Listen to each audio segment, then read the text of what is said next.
Jesus Christ. Be healed.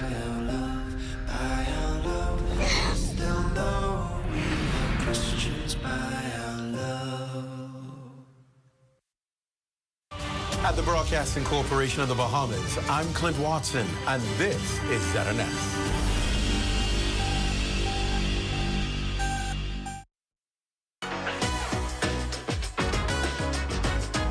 It's What's Trending with Jiminita Swain and the Bahama Beauty.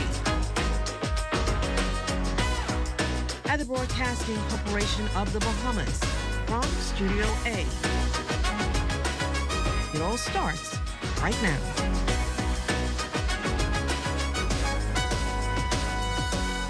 It's a Wednesday. That means it's hump day, and you're watching What's Trending. I'm Anthea Ferguson with everything lifestyle, entertainment, and buzz. Let's see what's on tap for today's show. Well, time to move for a mission. BAF's Dance for Diabetes is back. Fitness meets fun at Goodman's Bay with Zumba, prizes, and health checks. We've got all the moves coming up. Plus, pack your bags. Bahamas Air is spreading its wings. The national flag carrier just announced a brand new route to Trinidad, connecting the sounds of Junkanoo to the vibes of soca. Stick around for all the details.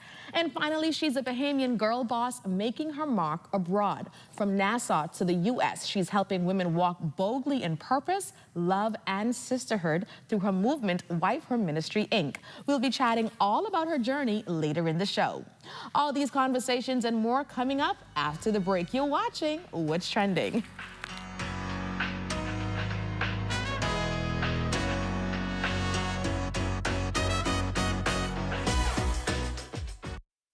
Tourism today, Bahamas tourism today. Traveling from city to city, Director of Global Sales for the Ministry of Tourism, Dupre Smith, and Bahamian performing artist KB shared what it was like showcasing the islands of the Bahamas across the United States. 3 cities, 3 events. We started in Detroit with a signature event there, promoting our service with Delta Airlines out of Detroit that starts from December through April. And we had over 160 plus attendees at that event. We had a culturally immersive performance from the legendary KB. We had some of our stakeholders and partners in attendance. It was an amazing event. And we continued the roadshow, the signature events in Grand Rapids, about 2 hours away. Grand Rapids was a success as well. We had just under 100 travel advisors. We had our stakeholders there with us as well. The legendary KB provider, culturally immersive performance, and it was a great event. And now we are in the final leg of the signature event, the Midwest Sweep as we're calling it, in Minneapolis, St. Paul, where Delta also has seasonal service once a week on Saturdays, so giving people in the St. Paul area, Minneapolis area, an opportunity to get to the islands of the Bahamas really quickly. And we have over 180 RSVPs. We'll see how tonight turns out. The legendary KB is here, and we're expecting a chance to share more about the islands of the Bahamas. Being in Minneapolis and Detroit, Grand Rapids, it's like you're going in these areas where these people maybe have never heard the sound before, but when you see the reception, you see what they've given us for those several nights. I mean, it's really showing you that there's something there. We can crack them and we can get them into the country, let them see what's going on. You can just expose them to the Bahamian culture, man. But me watching the tourism team, it's a new respect for those on this side trying to get the tourists back home. And I have a newfound respect. For more tourism updates, visit Tourism Today or Bahamas.com. I'm Michael Miller, and this is Tourism Today.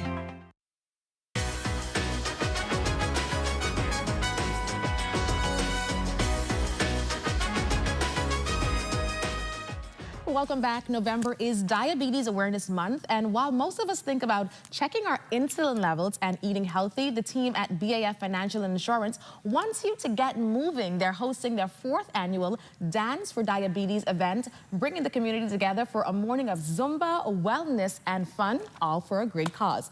Joining us now to talk about it, we have BAF Marketing Coordinator Aaliyah Austin and Lindy Anna Ramming, the president of the Bahamas Diabetes Association. Welcome to What's Trending, ladies. Hello, thanks for having us. So good to meet you both. So Aaliyah, dancing for diabetes. Where did this idea come from, and how did you guys go about putting this into the atmosphere? Yes, definitely. So BAF, we're so excited to be back again with our 4th annual Dance for Diabetes.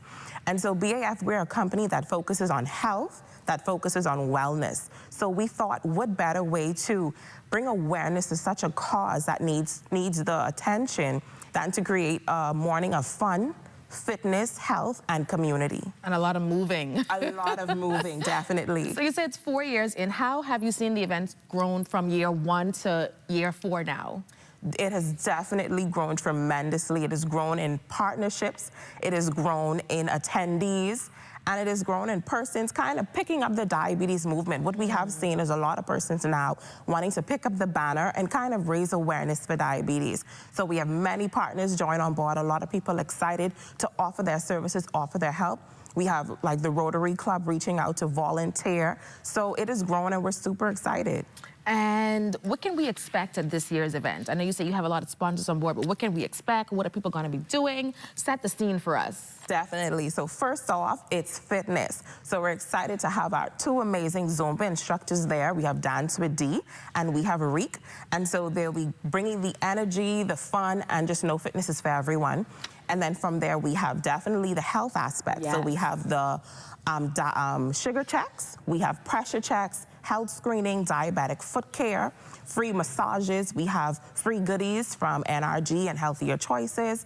And so it's a lot of things we'll have to offer that morning. So this is an all-around wellness experience, not just a dance event. All-around wellness experience. So you get a free event of wellness and fun.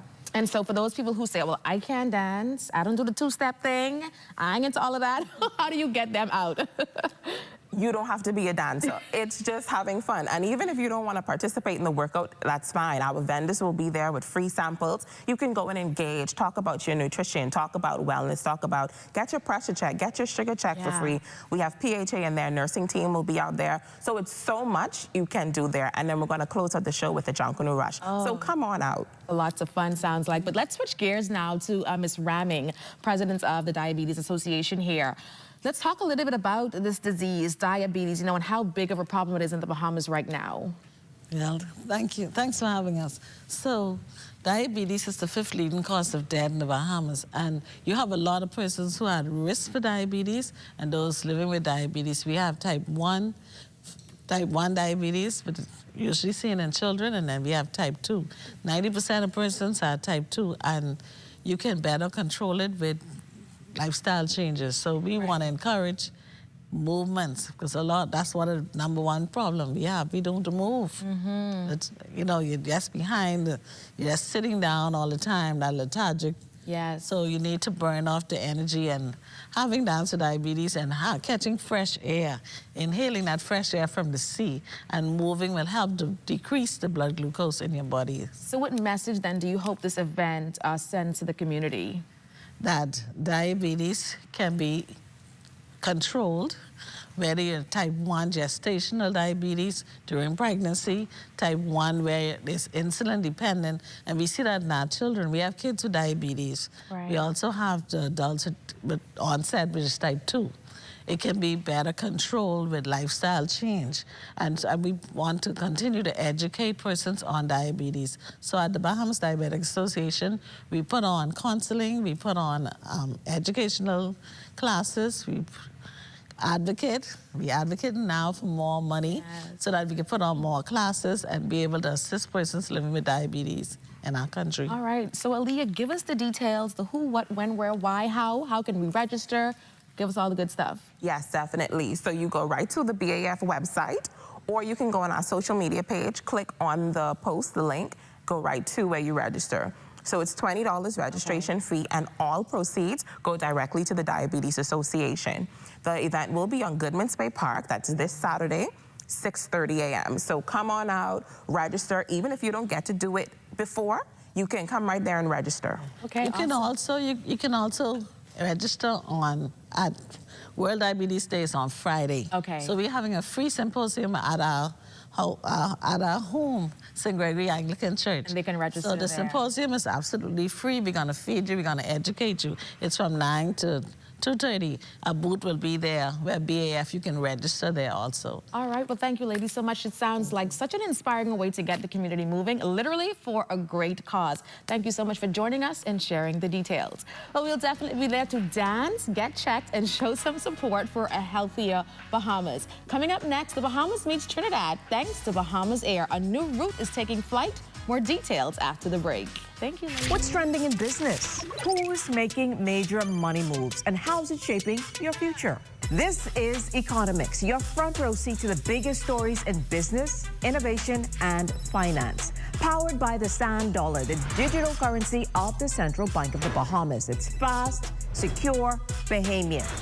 We're breaking down the numbers, the news, and what it means to you. Tune in every Thursday at 6 p.m. for the trends, the insights, and the stories that matter. Get informed, get inspired, get in the mix with Economics.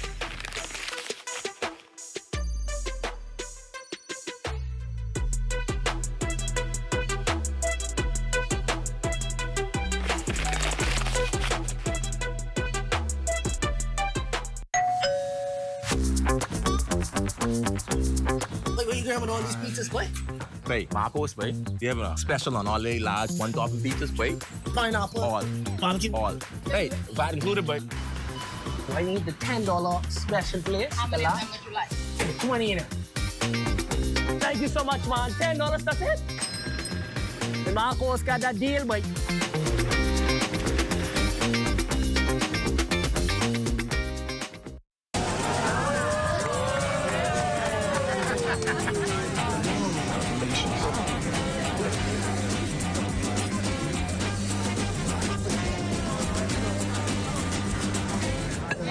Diet-friendly special.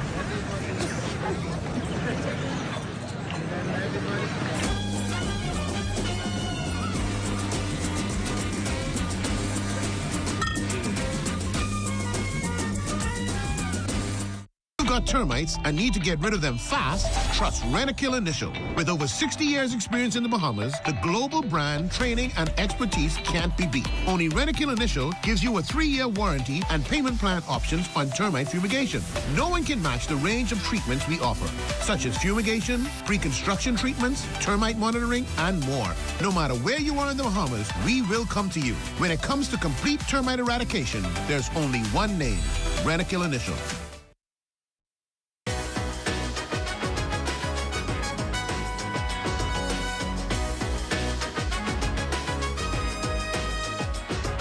Big news for travelers. Bahamas Air is taking us even farther. The airline unveiling a new direct, non-stop service to Trinidad, opening up fresh opportunities for culture, business, and fun in the sun. Joining us now from Bahamas Air are Nashawn Roll and Kendi Saunders, both sales execs, here to tell us all about these exciting new connections and what passengers can expect from the service. Welcome to the show. Thank you so much for having us. So eager in Carnival. Yes. Bacchanal.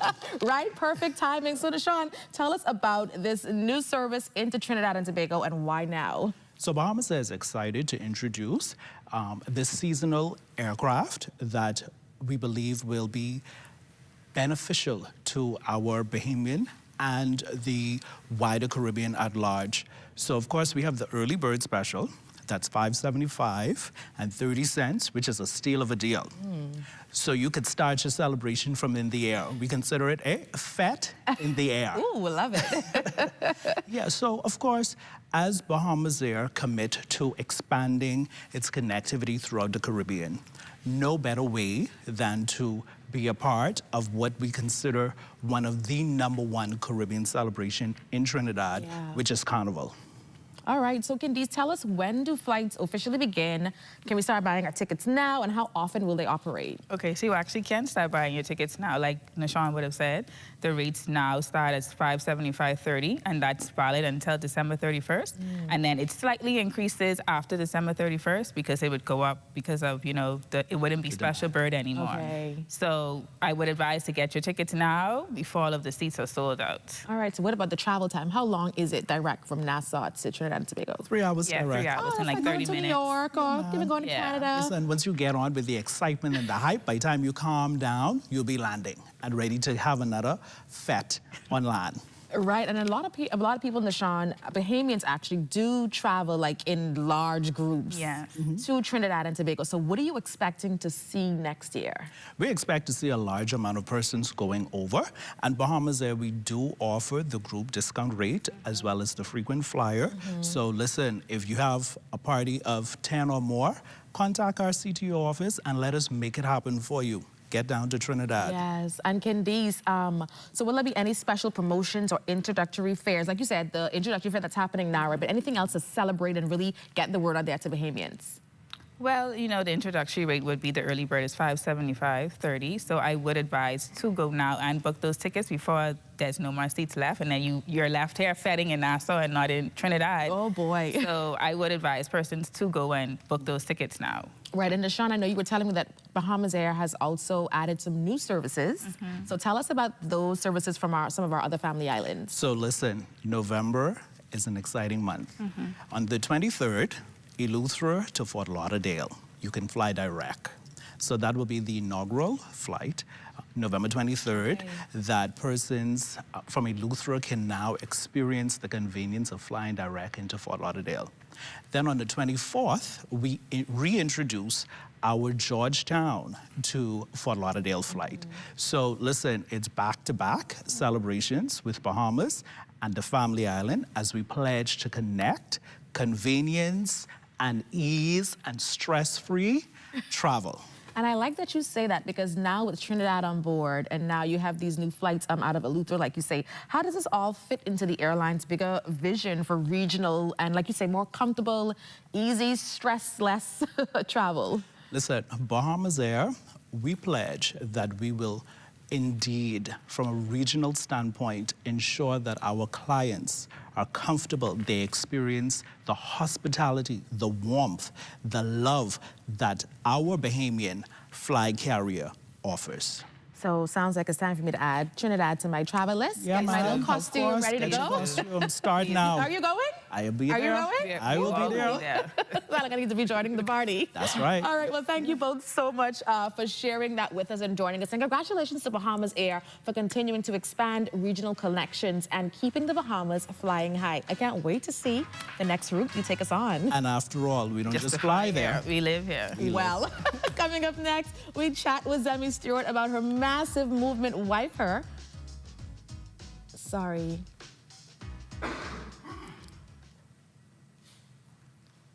Oh, hold on. Hold on. You mean the beat? Bang, ding.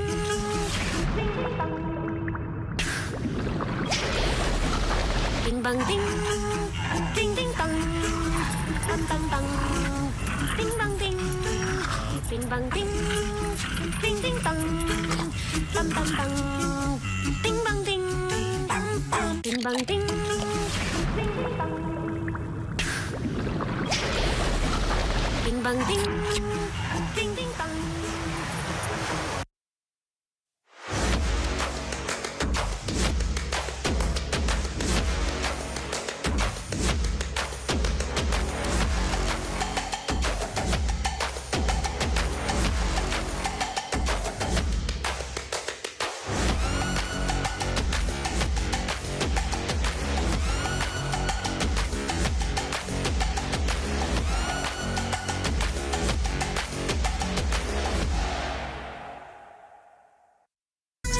May be tough, but Wendy's got you covered. Grab a day single or chicken sandwich with a junior fries and 16-ounce beverage for just $6.95. Why choose less from the other guys when you can get more?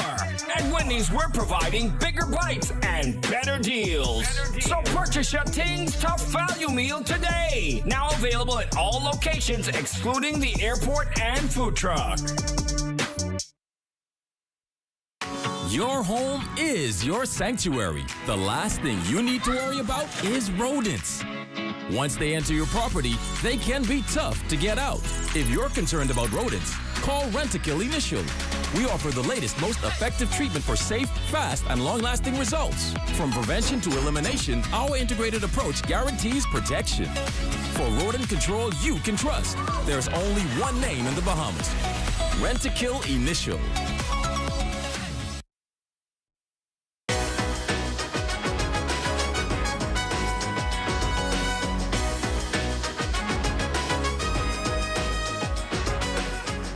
Our next guest is proof that purpose and passion know no borders. Bahamian Footprints, presented by Coca-Cola.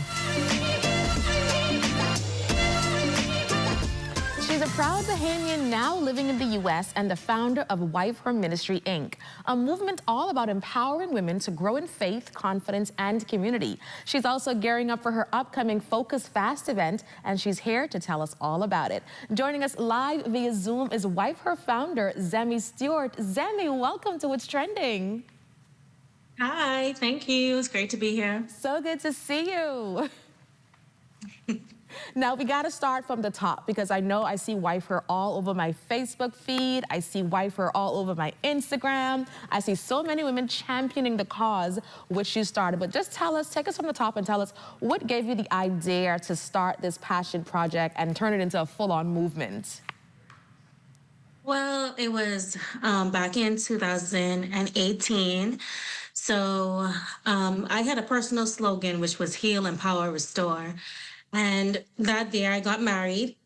And even after all the preparation, all the things that we had done as a couple, I still felt like, oh, wow, I was not prepared. You know, my situation is different. I lost my mom young.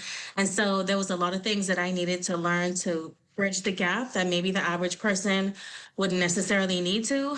And so I was like, we need a place where we can just learn. So it was all about personal growth and development. It was a place where you don't point the finger at him and everything that he's doing wrong, which is the default response, but instead focus inward and just continue to better yourself. Well, it has grown, and it's grown into such a strong community of women that attracts so many different kinds of women. You have older women, younger women, different industries they're working in. How has it been just growing this army of women, I'd call it? Yeah, I mean, we're across all marital statuses. So we have divorced women in there, single women in there. We have widows. Of course, we have wives and those who are engaged. So it's just really about learning from each other. I believe that everyone can learn from everyone, even with our events like Galentine Vibes, which we'll probably talk about later. We don't do breakout sessions. You're going to sit in that session, or maybe you decide you don't want to, but there's something that you could learn from the married woman on the stage, even if you're single. There's something that you could learn from the entrepreneur, even if you work a 9 to 5. So I believe that there's always something that you can glean from someone else. And so that's how we approach the community. That's how we approach the benefits that we provide through our live teachings, through our events and resources. And I think it has really translated really well. Then I think, it starts from you being a good sister, you being a good friend, you being a good teammate. And then that just translates, like, no mean girl energy, right? Right. No fake nice girl energy, like just no frenemies. Nice girl. Exactly. Just straight up being a nice woman and, nice representation of what Christ's love is. So that's what has been the factor for us. And I know that you are, I think I could say, born and raised in the Bahamas, right? Yeah, Lutra gal, I think. I am, yes. I'm from Gregorytown, Luther, home of the Pineapple Festival, yeah. Now you've moved to the United States. How do you think that transition has helped to shape your purpose and the way you pour into women today? Because you're not just pouring into women in the Bahamas, and you're not even here physically, but you're also reaching women throughout the United States. Well, it was challenging at first because, right before we left, we did the first instance of what would become Galentine Vibes. And the ministry was definitely growing. So our quarterly events were getting more and more attendees. And I was like, wow, Lord, this is when you're going to move me into a place where, I'm still trying to find my footing. And it was middle of the pandemic. But it has worked out so well. Right. And you talk about your event. So you have Focus Fast coming up, right? So tell us a little bit about that, what exactly it is, and how does, prayer and fasting help us to reconnect with God and reconnect with our purpose and passions? So Focus Fast came about because back in our first year, I was like, Lord, how do we celebrate our anniversaries? Should we have a photo shoot? Should we throw a party? And he said fast. So I was like, okay. So we had this fast that we established back then. It was a 5-day fast. We spelled out the word focus. I was teaching every single day. Then the Lord released me to invite guest speakers, and that's what it's been ever since. Now it's a 7-day conference. So in the morning, we have a prayer session. It's going to be at 5 a.m. And then in the evening at 7 p.m., we have our teaching session, and then we fast throughout the day. Now, it has been incredibly beneficial for me. I mean, like, you get what you put into fasting, right? I mean, for the most part, like, if you make the sacrifice, there is a tangible benefit to that. So for me, it has really helped me get so much clarity for what I do for the ministries. But we know your big event, Galentine's Vibes. Just give us one sentence about what that event is, when we're going to see it again, and why we should attend. Galentine Vibes is essentially a family reunion of God's daughters. Point blank period. We're taking a break in 2026, and we'll be back 2027, February 12th to the 14th of 2027. Our theme is chosen, so bring your boo. You're welcome to, even though it's called Galentine Vibes. And I'll see you at GV27. All right. Well, thank you so much, Zemi, for sharing your story and reminding us that healing and empowerment start from within and through faith. We wish you continued success with Wife Her. Thank you so much. Thank you. We'll stay with us. More What's Trending is up next. If you would like to be a part of What's Trending, DM us on Instagram at What's Trending on ZNS.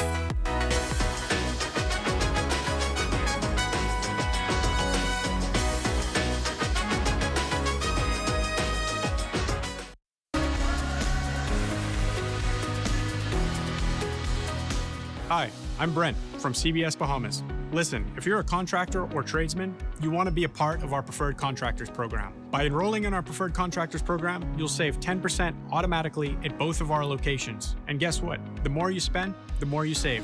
That discount can increase. Register today at cbsbahamas.com/register using your trade name to be automatically enrolled.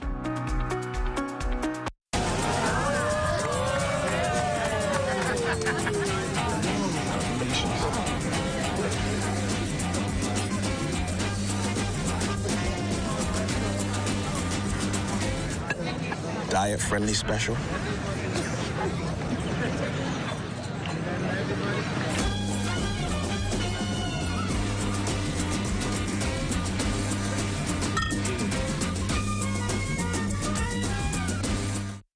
Is the Little Caesars Stuffed Crust Pizza. Get more pizza for less money. Only $12. It's a whole new level of pizza with cheese stuffed crust so spectacular that there's nothing left. Pizza.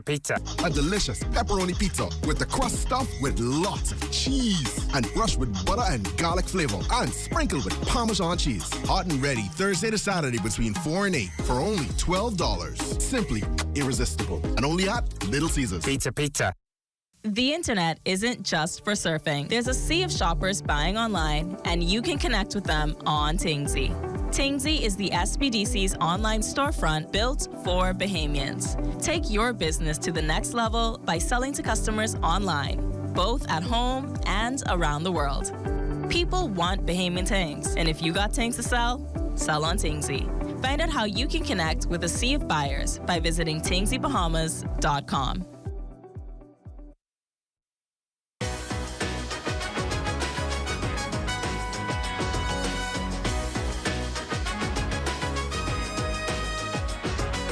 On Thursday's show, the U.S. penny is saying goodbye. We break down the dollars and cents of it all. From market moves to money trends, we're making the complex simple, all in economics. And that's a wrap on your Wednesday What's Trending. Follow us on Instagram at What's Trending on ZNS for show clips and behind-the-scenes moments. I'm Ayanthia. See you tomorrow.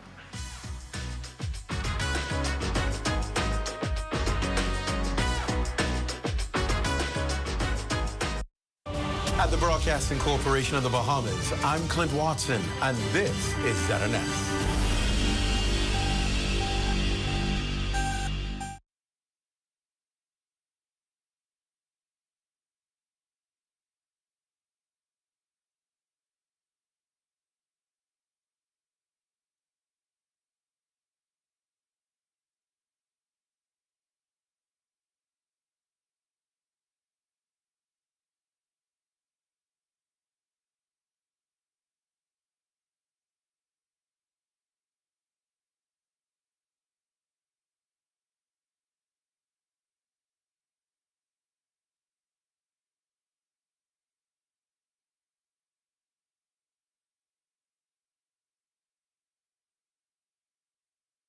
This is the Bahamas Tonight, the Northern Edition. Here's a look at tonight's top stories.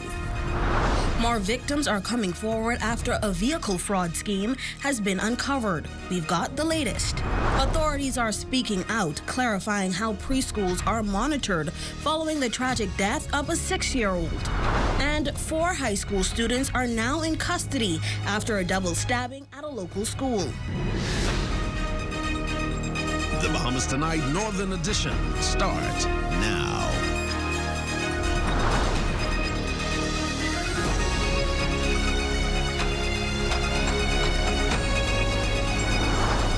You know, I would go in the Bahamas, cover things up, and after a while let it ride. That's why when I heard this lady, what she said last night, I said, wow, the friend that found us party. Good evening and welcome to the Bahamas Tonight, the Northern Edition. I'm Shalia Roll. Thanks so much for tuning in. Topping the news tonight, another chapter in the identity and import fraud saga continues as more individuals are coming forward with similar events of their personal information being used to bring in vehicles without their knowledge. Our Matthew Martin Barrow is live in studio tonight with the latest. Matthew. Thank you, Shalia. It was just last night that we aired the story with Miss Olive Henfield, who claimed she was a victim of identity theft and fraud linked to a vehicle being imported under her name and signature. In that story, she shared how her NIB and license were also used to claim an exemption form for a car she never purchased. Well, following that story, more persons are coming forward about their similar experiences, and they are demanding that something is done. That has been happening in the Bahamas, and nobody's been doing nothing about it, and here it goes again. The Customs Department tax relief consolidation forms were extended in 2021 as many Bahamians affected by Hurricane Dorian had still not yet fully recovered. Grand Bahama and Abaco residents whose vehicles were damaged in Dorian are allowed to bring in vehicles under this special provision, but there are those who are abusing this privilege. Victims like Abaco resident Kirk Reckley is hoping his experience from early 2024 can bring this prevalent issue to the forefront.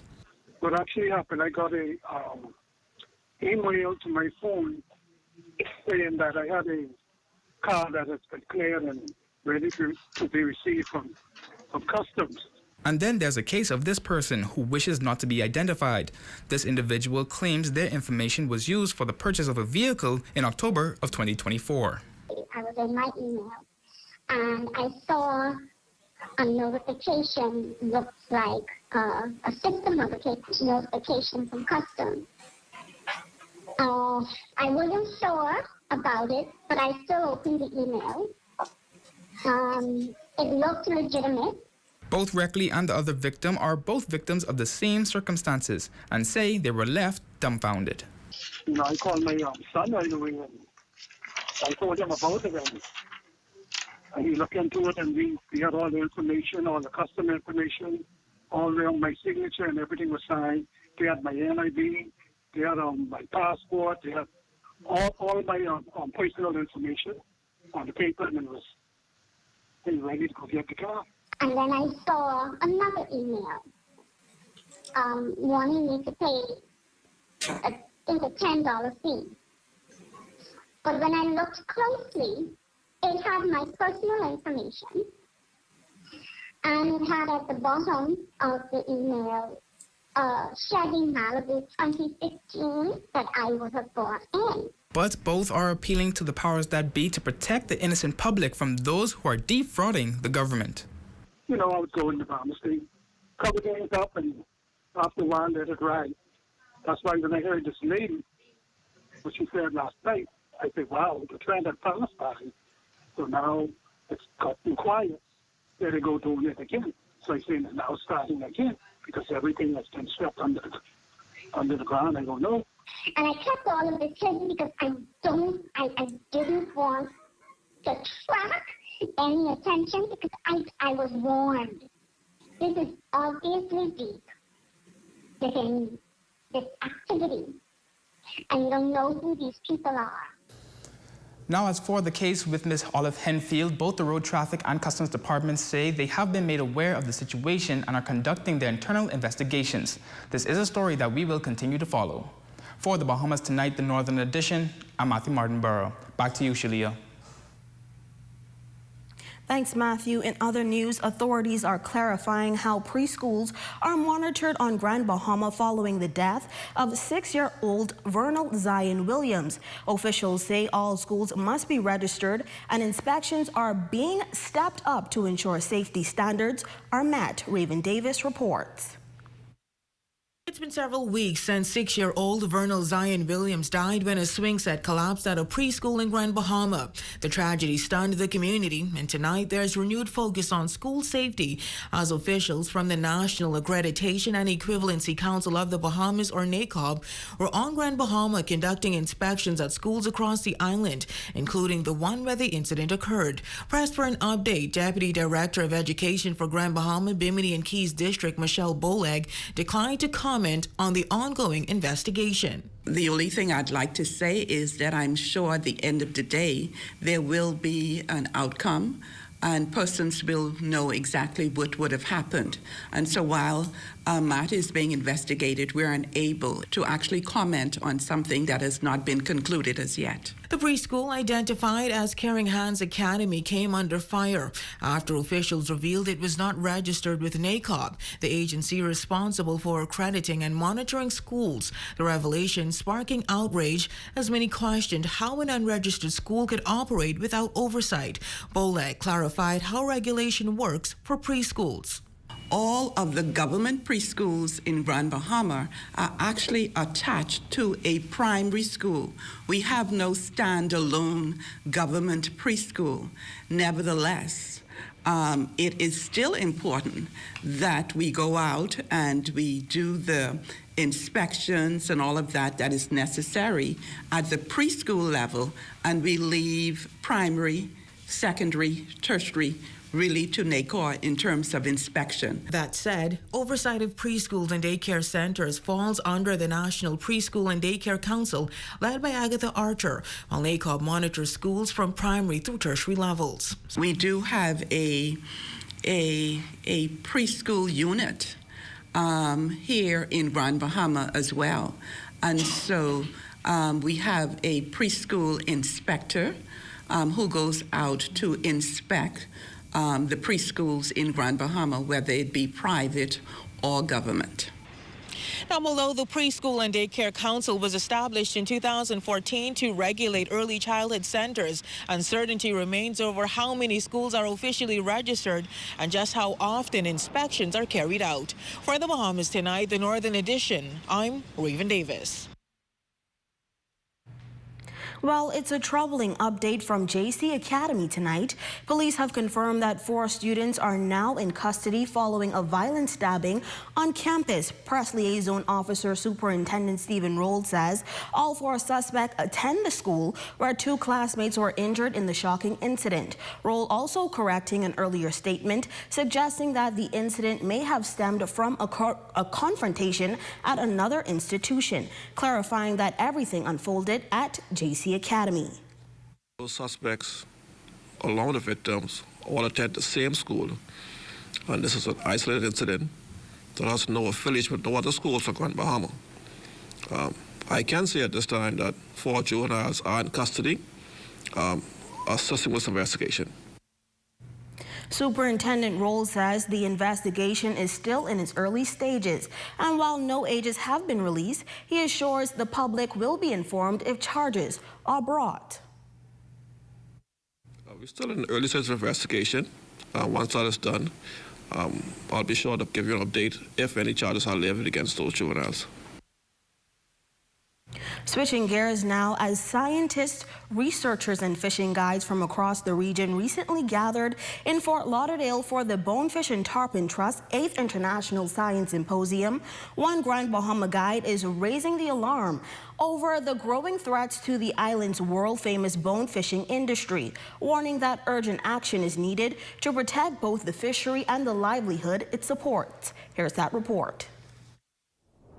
On the crystal clear flats of Grand Bahama, boon fishing isn't just a sport, it's a way of life. For local guides, these waters represent decades of traditions, conservation, and economic opportunity. But according to veteran boonfish guide David Tate, the balance is under strain. He says the two biggest challenges facing the industry today are do-it-yourself fishing and increasing shark predation. The DIY is the do-it-yourself guys. We have a lot of tourists who come to Grand Bahama, and instead of them hiring guides to take them out fishing, they would, just go places and fish on their own. A lot of times it interfere with the guides that fish because you try to get to a flat, and when you get there with guys who pay, and you meet these guys just walking over the flats who are not paying. He adds that shark attacks on bone fishing have also become more frequent, with predators following anglers and striking within seconds of release. It's been a decade-long issue, but we think it's getting worse. For some reason, we feel these sharks are now, they know exactly when and where to be.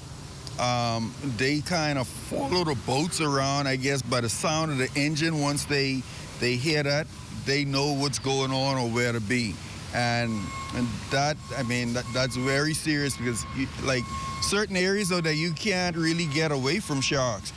You catch a fish, and it look all good when you release that fish, and it could be like 10 minutes later, and then you hear a big splash or something going on, and you look, shark got the fish eating. Tate expressed that government is actively developing measures to ensure the long-term preservation of the bone fishing industry, working with various organizations to protect critical habitats and protect sustainable fishing practices for future generations. For the DIY, I think the only thing can be done about that is government put legislation in place to deal with that. Where they have, I guess, wardens on the flats, which I think they're trying to do now. I don't know how close that is to being done, but I think they're trying to do it is, put wardens out there and, put it out to the public, that everybody be aware of this, and when they see it going on, they can report it. With bonefish contributing millions of dollars to the Bahamas' economy each year, guides say preserving the flats isn't just an environmental issue. It's an economic necessity. And still to come. Holmes Rock Junior High School students unveil their first ever intergalactic mural. That story plus sports and more when we come back.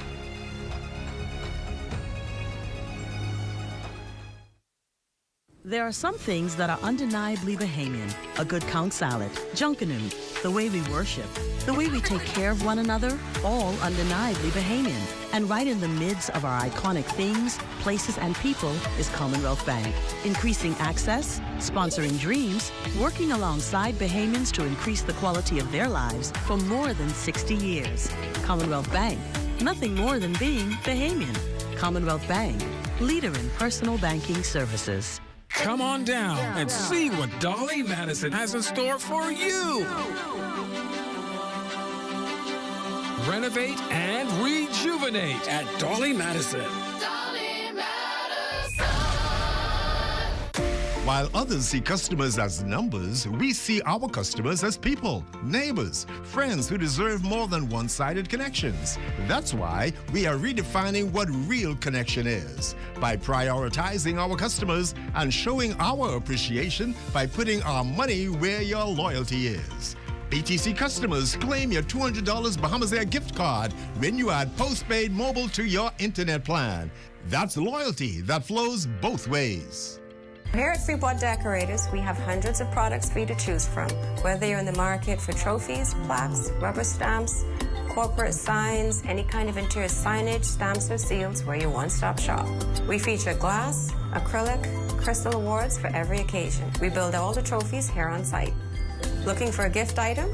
We feature pens, key rings, mugs, tumblers, barbecue tools, even bamboo cutting boards. Have something already? Bring it on down. Let us see if we can print that special something on it for you. Need a headstone? Memorialize the memory of your loved one with a beautifully lasered granite marker. Our store hours are Monday to Friday, 9 to 5. We focus on customization, so if you have an idea or a new concept, bring it on down or call us at 352-5557 or even WhatsApp your idea to us at 646-0777 and we will do our best to make your awards and recognition ideas a reality. Save more drugs, from cosmetics to prosthetics. What you need for your family, the brands you're looking for, the quality you expect, vitamins you need, and prescriptions you came for. Feel the love. Save more at Save More Drugs. Your #1 team in the North. Only the sun covers the Bahamas better. Welcome back. It's clear that you're in rocket country the moment you approach the gates at Holmes Rock Junior School. All hands are on deck as students, teachers, and community members put the finishing touches on a vibrant new mural at the recently opened school. Abby Smith, Cultural Affairs Officer at the Ministry of Youth, Sports and Culture, explains that the artwork is inspired by an intergalactic theme, symbolizing imagination, exploration, and limitless potential. The mural also marks a special milestone for the student body, as it is the first mural completed on Grand Bahama under the National Cultural Mural Program. We wanted to showcase space. We wanted to showcase the planets, the solar system. We wanted to do it with a little bit of Bahamian flair. We wanted Holmes Rock to be the pilot because, of course, they're a new school. And, of course, it's outside of Freeport, and we want to change the narrative about how people view Grand Bahama. This is saying to the community, as well as the students who are participating and those who will stand and admire, that there is beauty all around. I'm very much happy to be participating in this project, and it's very fun. I am making history for the school. With Cultural Month fast approaching, Minister for Grand Bahama, the Honorable Ginger Moxie, and Member of Parliament for West Grand Bahama and Bimini joined in on the fun, adding a few brushstrokes of their own. They say that it was heartwarming to see such strong community spirit and school pride shining through the project.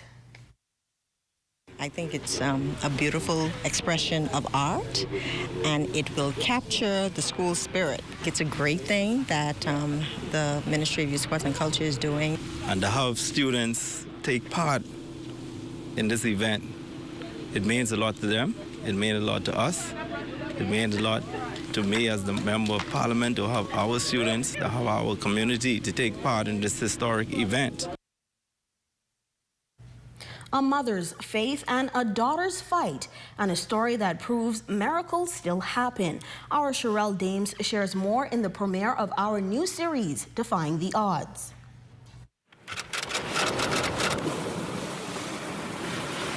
The day began like any other. The Thompsons were in the middle of a 21-day fast, and that morning, devotions were led by their daughter, Winasha. And before heading out of the house, Mistress Thompson prayed for her family. And then the day went from ordinary to unimaginable. There's this prayer I would always say before leaving the home with the children, but always say, Lord, help me to remember that nothing is going to happen today that you and I can't handle. Just hours later, a phone call shattered that peaceful morning. Winasha had been in a terrible car accident, and when Mrs. Thompson arrived at the hospital, doctors said her daughter's condition was beyond hope. My name is Dr. Sweden, and your daughter was in an accident, and all I can say to you is that she is critical. But instead of giving in to fear, Mrs. Thompson did what she always done. She prayed. She said she's bleeding in her brain. She said she has a broken clavicle and scapula. She said her ribs, all of her ribs are broken. So she's like, but I can tell you this, we can help with the bones, but there's nothing we can do about the brain. Doctors quietly believed Winasha's condition was beyond hope, but for Mrs. Thompson, hope was the only thing she could hold on to. They took me into this room, and she was laying there, and every machine you could think about was hooked up. And I spoke into her ear, and I said to her, fight baby, fight.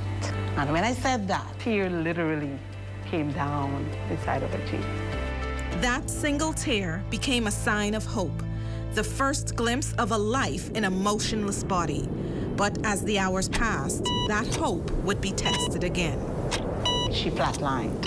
And at one point, I was like, she flatlined. I don't know if they got her back. I can't go in the room. Will she make it? She was stabilized and flown out to Doctors Hospital in Nassau. But at one point, her condition was so critical, the insurance company had already received a death code in her name. And I was just praying, Lord, let us get there. Lord, let her stay alive. I keep saying, you who have begun a good work in this child is able to take it to completion until the day of Jesus Christ. Nearly 10 years later, though she remembers nothing about her own remarkable journey, Winasha is alive and thriving, a wife, a mother of 3, and living proof of what it truly means to defy the odds. Join us next week as we sit down with the man who rose from humble beginnings to becoming a national mentor and leader for young men. For the Bahamas Tonight, the Northern Edition, I'm Sherelle Dames, and this is Defying the Odds.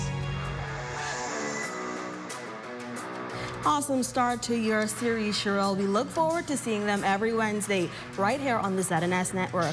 Well, that's a look at stories making news. Jay, what's happening in sports? Well, primary school soccer championship, Shalia, reminded me when you played back in high school. No, come on, you know I didn't, Jay. That's coming your way next, but here's a look at your local weather forecast.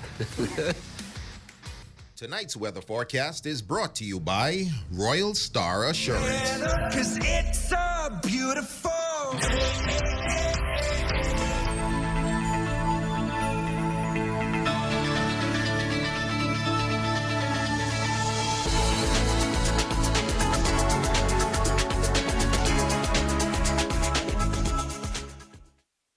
Edinburgh Napier University, the #1 modern university in Scotland, is now recruiting for their January 2026 intake and is holding a free information session at the British Colonial Hotel on November 14 from 6:30 to 8 p.m. Edinburgh Napier's programs, which include the AACSB accredited and NACOB recognized MBA and BA business top-ups for holders of associate degrees, are 100% online, 100% relevant, and 100% flexible, and can be completed in a minimum of 1 year. Reserve a place now at seidegrees.com. That's www.seidegrees.com. Journey to a serene oasis. Relax. Rejuvenate. Renew. Welcome to Renew Day Spa. For appointments, call 352-RENU. Grand Bahama, get ready. This is yours truly, Pastor Laquez Williams, inviting you to a live concert at Jubilee Cathedral this November 16th at 6 p.m. Live in concert with Peter Key, How I Cross Over, and Bishop Simeon Outen, and many others. You don't want to miss it. We will also have special appearance by Sunland Baptist Academy students. Part proceeds goes to Sunland Baptist Academy renovation. You don't want to miss this amazing concert. At Save More Drugs, we got you. We got what you want. We got what you need. We got what you came for. The quality you expect, the prices you need and deserve. Save more at Save More Drugs. Hope. She is not going to make it. Tell me, what was it that you were hearing? What was it that you heard? I was hearing like she flatlined. Faith. We're trying to hear good job or well done. And I think once we get to the place where our desire is to hear well done over good job, right, we will continue to float. Resilience. My peace was forgiveness. I've forgiven them, and God gave me a second chance at life. From heart-wrenching trials to inspiring triumphs. Join me, Sherelle Dames, every Wednesday at 6:30 p.m. right here on the ZNS Network as we share the stories of everyday Bahamians who defy the odds.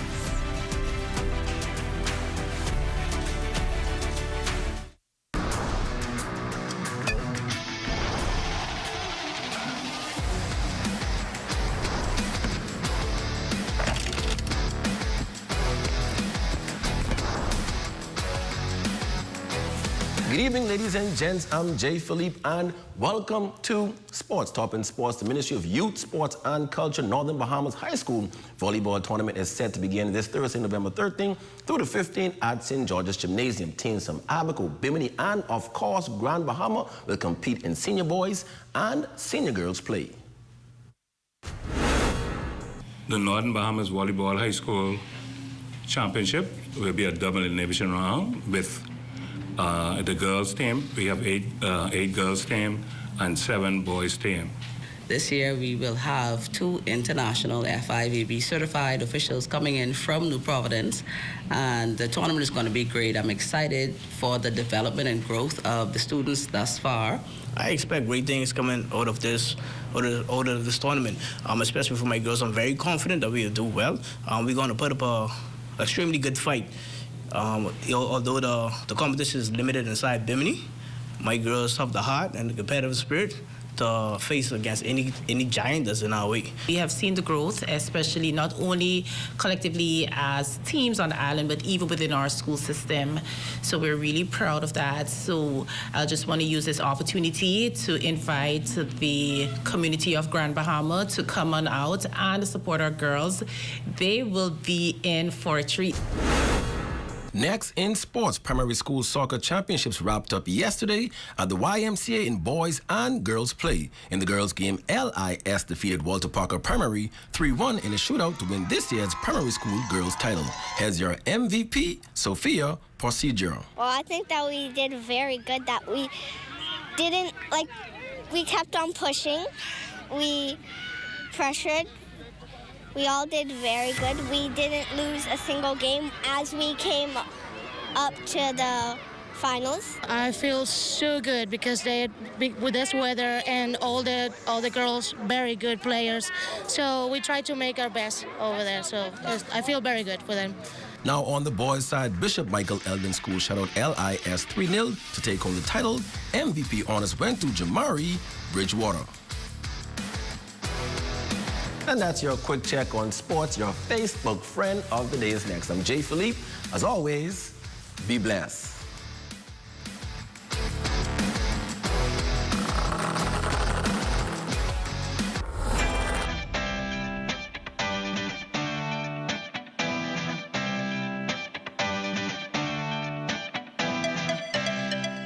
Save more drugs. We got you. From cosmetics to prosthetics, what you need for your family, the brands you're looking for, the quality you expect, the prices you need and deserve. Feel the love. Save more at Save More Drugs. Strength isn't claimed, it's built. At Heroic Concrete, every block is made with purpose, crafted to protect, poured to endure. From ready-mix to premium 8-inch blocks, we supply the strength our nation needs. Proudly made in Grand Bahama, built for hurricanes, built for legacy. Creating products to bring value to our lives and strength to our future. Call 820-4376 or email sales@heroicgrouplimited.com. Hey, what are you doing? I'm self-insuring my investments, starting with this tarp. We all remember the blue tarps after the storm. Let's make sure that we are covered with more than the tarp. Don't allow your investment to be at risk. Protect your investment with one of our insurance policies. Nobody does it better. Have the following supplies on hand at the start of the hurricane season. A minimum 3-day supply of water, which provides 1 gallon of water per person per day. Minimum 3-day supply of non-perishable food items. Flashlights and extra batteries. A battery-powered radio to receive broadcasts that will keep you informed of the storm. A first aid kit. A 7-day supply of any prescribed medication. Don't be caught off guard this hurricane season. Be prepared. Your #1 team in the North. Only the sun covers the Bahamas better. And that's going to do it for us here in the North. I'm Shalia Roll. I'm Jay Philippe. Great job, by the way. Excellent job. Thank you so much, Jay. Thanks so much for tuning in. You gotta wrap it up, okay? You keep laughing. Wrap it up. Excellent job. Excellent job.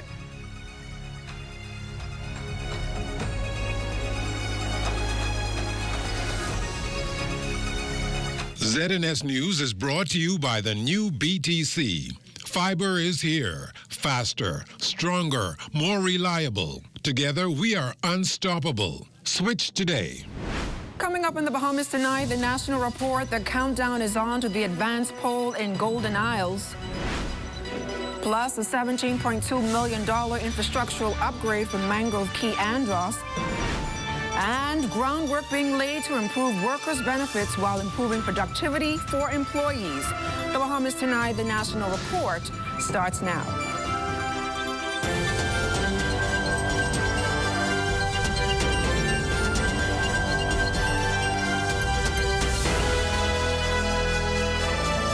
Good evening, everyone, and welcome to the broadcast. We begin tonight with news from the courts. That's where 21-year-old Michael Petty was arraigned on 1 count of murder and 2 counts of attempted murder. The charges stem from that brawl which took place a week ago at a business on Blue Hill Road that spilled onto the outside.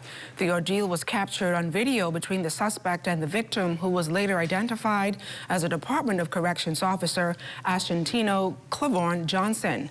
Petty was denied bail and remanded to the Bahamas Department of Corrections. Meantime, over at the Bahamas Department of Corrections, emotions ran high today as colleagues mourned the passing of their colleague who was killed a week ago in that violent attack. BDOC's Commissioner Don Clare, in an interview with the media, admitted that caring for the 21-year-old man accused for killing their fallen comrade may be a difficult task for officers involved. Clare says despite the emotional toll on officers, professionalism must prevail. Mandate to take the worst of the worst. It is our mandate to make the worst of the worst the best of the best upon their release. You know, it would be a difficult task, but we have to exercise restraint, and we have to carry the mandates of the courts. The courts place persons here in our care for us to protect them and to bring them back to court for justice. So in this case, you know, we will have to do pretty much the same thing. You know, we will do our best, although, you know, it will be difficult for staff, but we have very, very good staff here, and they will do their job. The countdown is now on for the upcoming by-election, with the advanced poll just days away. Officials at the Parliamentary Registration Department are hard at work preparing for Monday's poll as Golden Isles residents get set to elect a new member of Parliament. Corvell Pyfrom joins us tonight with the latest. Good evening, Corvell. And LaDon, very busy times here at the Parliamentary Registration Department.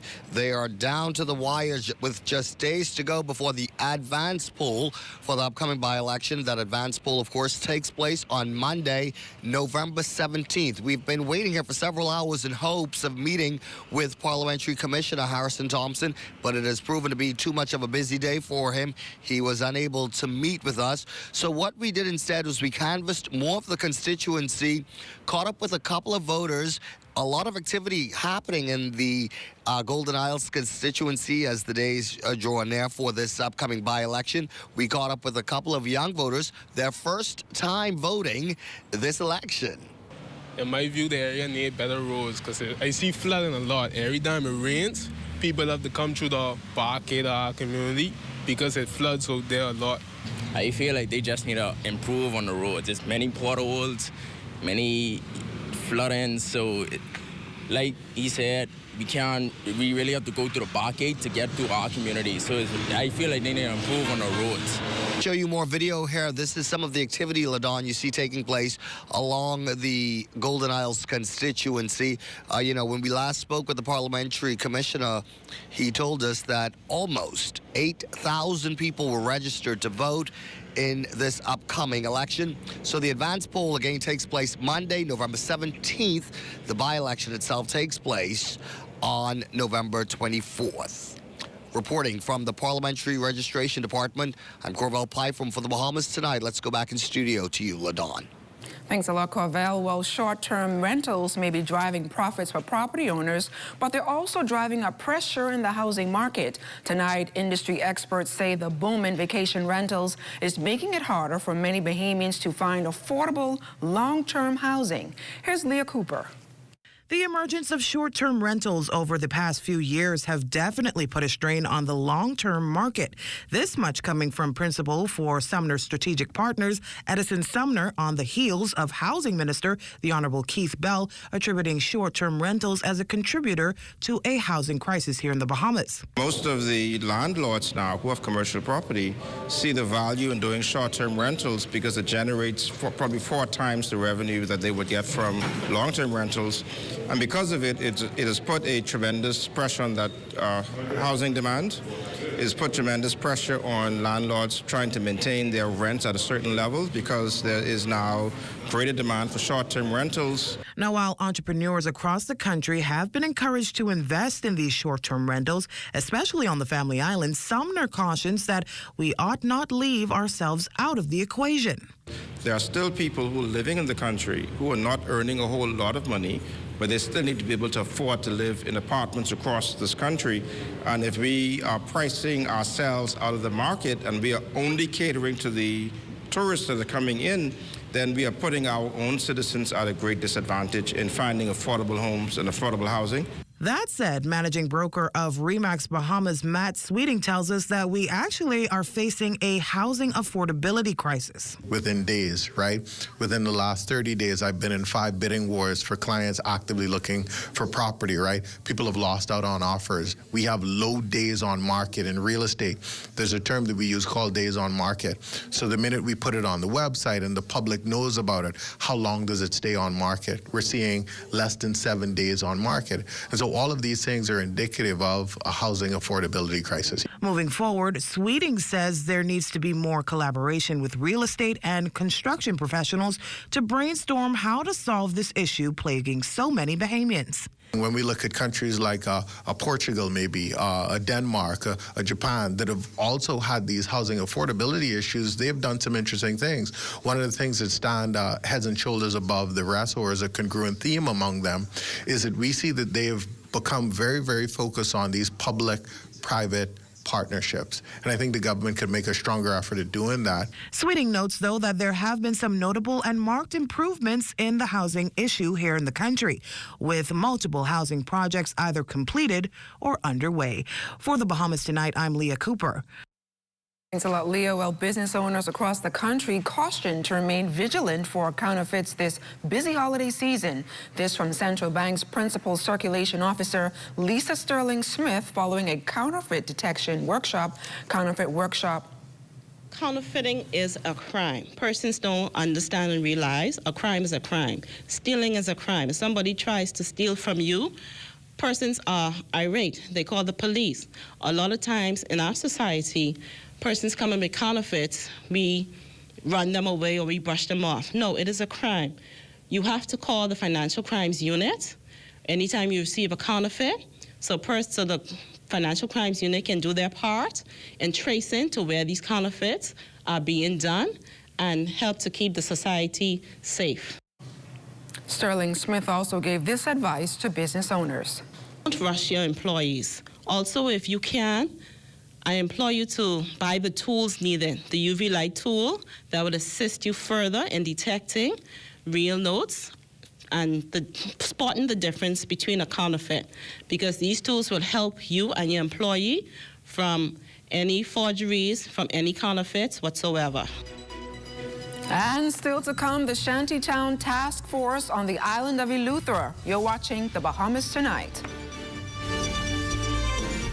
There are some things that are undeniably Bahamian. A good count salad, junkanoo, the way we worship, the way we take care of one another, all undeniably Bahamian. And right in the midst of our iconic things, places, and people is Commonwealth Bank. Increasing access, sponsoring dreams, working alongside Bahamians to increase the quality of their lives for more than 60 years. Commonwealth Bank, nothing more than being Bahamian. Commonwealth Bank, leader in personal banking services.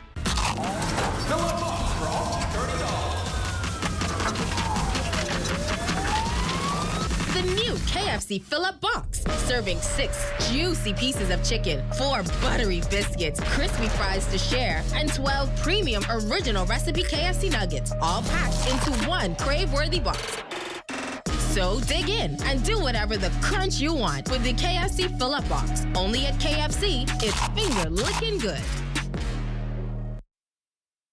While others see customers as numbers, we see our customers as people, neighbors, friends who deserve more than one-sided connections. That's why we are redefining what real connection is by prioritizing our customers and showing our appreciation by putting our money where your loyalty is. BTC customers, claim your $200 Bahamas Air gift card when you add postpaid mobile to your internet plan. That's loyalty that flows both ways. I worked hard every single day, from primary school into secondary school. My name is Darren Pickstock. I started to work at Atlantis as a space cleaner. Nobody could beat me. I took pride in my job. After that, I went to the UK to study law. I'm very proud of my work in the Senate, my advocacy for suicide prevention, my record in empowering young people, and also food security. I'm the chairman of the Bahamas Agricultural and Industrial Corporation. I believe that it is important for us to feed ourselves. So I see that as a national security issue. The government has done a lot, but the reality is there is a lot more to be done. The cost of living is always increasing, and so to be able to bring down the cost of food will assist people in being able to eat properly. Investing in Bahamians is important, extremely important. It is about opening the door. People just want an opportunity. I am very result-driven, and that is what Golden Isles will see me as.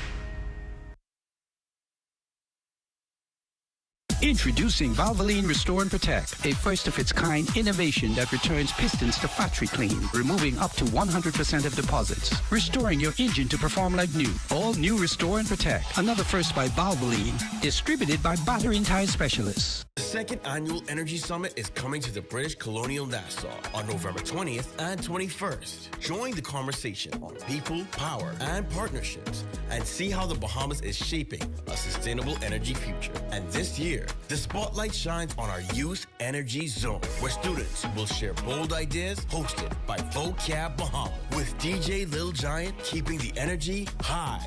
Register today at energyandtransportbahamas.com/events. You're looking at a shot of the beautiful sunset at Lake Killarney, courtesy of our drone pilot, Kyson Miller. What a breathtaking view there, Kyson. Thank you so much. A major facelift for Mangrove Key Andros as a multi-million-dollar contract was signed on Wednesday for road and water supply improvements. Here's Leah Cooper. A $17.2 million contract for Mangrove Key's roads and water system improvement is underway. This following a contract signing on Wednesday at the Ministry of Works. And 2 young Bahamian contractors will be responsible for this mammoth task. Minister of State responsible for the Water and Sewage Corporation, the Honorable Leon Lundy, elaborates. This work will include the installation of more than 46,000 feet of 4-inch mains and 13,600 feet of 2-inch mains. 350 homes and businesses will receive new service lateral connections, benefiting more than 1,000 residents.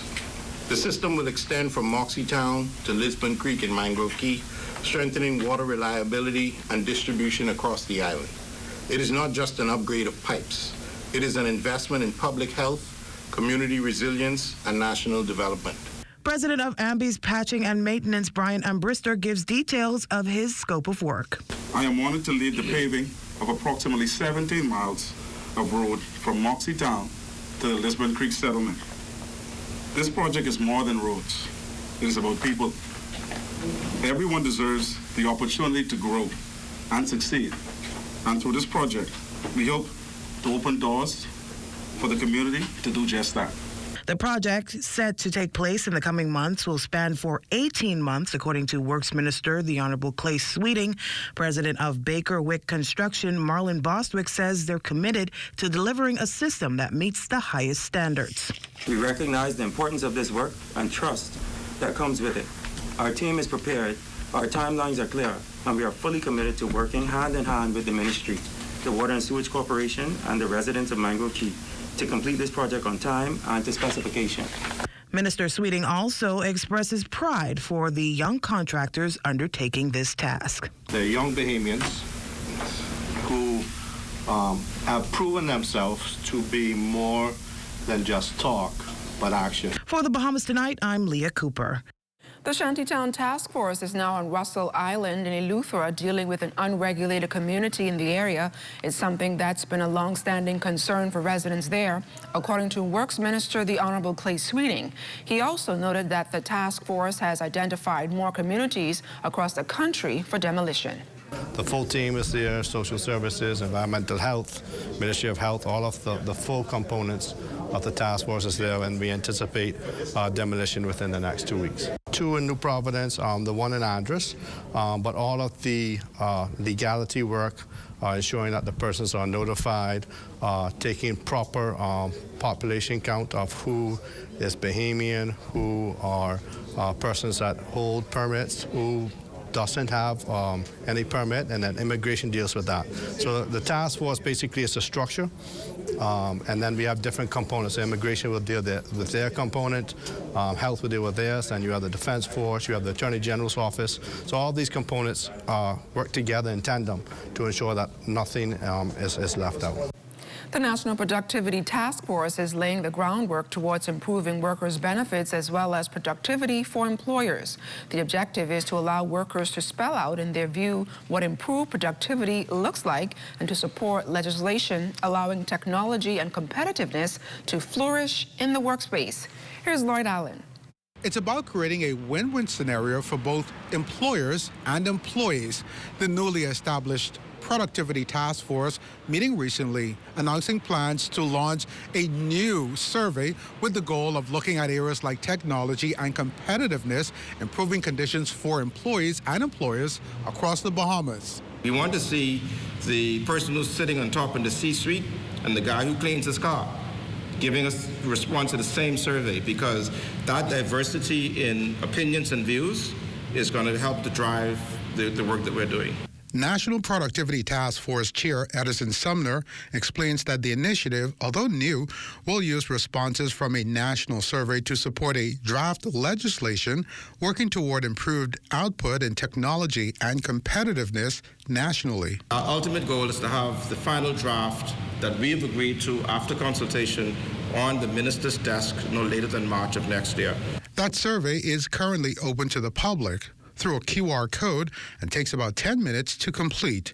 Labor and Public Service Minister, the Honorable Pia Glover-Rowe, says as the world evolves, so too must productivity in the Bahamas. Productivity is the engine that drives economic growth, job creation, and improved wages. And in an interconnected global economy that is characterized by the rapid technological changes that we're seeing and intensifying competitive pressures, nations that fail to systematically cultivate productivity will find themselves falling behind. Deputy Chair Vincent Vanderpool Wallace explains the initiative, though new to the country, will help to enhance operations, especially those jobs in tourism. Using technology, using capital, using a whole variety of training methods is going to be very important in terms of making sure that we are cultivating a community and a culture that is going to be focused largely on improving the experiences that people have when they encounter somebody in the service business. Officials confirm the survey's results will be made public and encourage all Bahamians to participate. For the Bahamas Tonight, I'm Lloyd Allen. State Minister for the Environment, Zane Lightbourne, has been appointed to act as temporary Minister of Environment and Natural Resources. This move follows the passing of Cabinet Minister the Honorable Vaughn Miller. Now, in case you're not familiar with the term temporary minister, the Constitution makes provision for this title. According to Article 76, the Governor General, acting on the advice of the Prime Minister, may authorize another minister or appoint a person to serve temporarily when a minister other than the Prime Minister is unable to perform their duties due to illness, absence, or other reasons. This portion of the news is brought to you by Folk Call Smart Pass, the smart way to pay at the pump. National Friendship Day. where we encourage everyone to cultivate or rekindle and inspire long-term friendship relationships here in the Bahamas. So, what can you do to celebrate Friendship Day? Give a call or hug to someone. Be kind to everyone you meet. Go out your way to make someone smile. National Friendship Day. Be a friend, make a friend.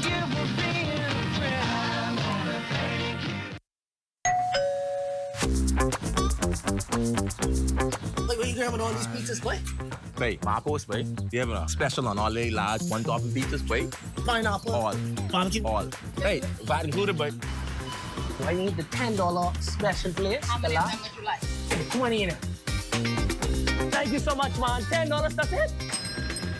The Marcos got that deal, boy.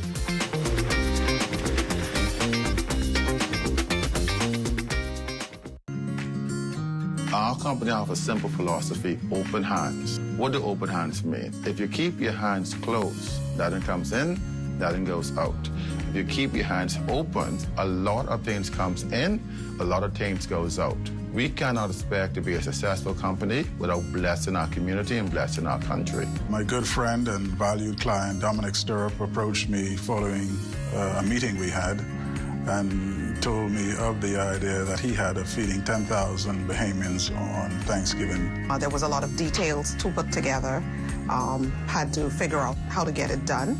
But at the end, it was worth it. At the end, it gave me a heart of gratitude to know that our company is reaching out to so many persons. We invite you on a journey to witness an extraordinary chapter in the story of the Bahamas Striping Group of Companies, a tale of compassion, unity, and the true spirit of Thanksgiving. As a resident of Golden Isles for the past 22 years, I've lived there, served as the chairman for the constituency for the past 11 years. I know the needs, I know the infrastructure needs, I know the needs that the people in Golden Isles need. I drive through there every day. Some of the needs is the healthcare system, the environment.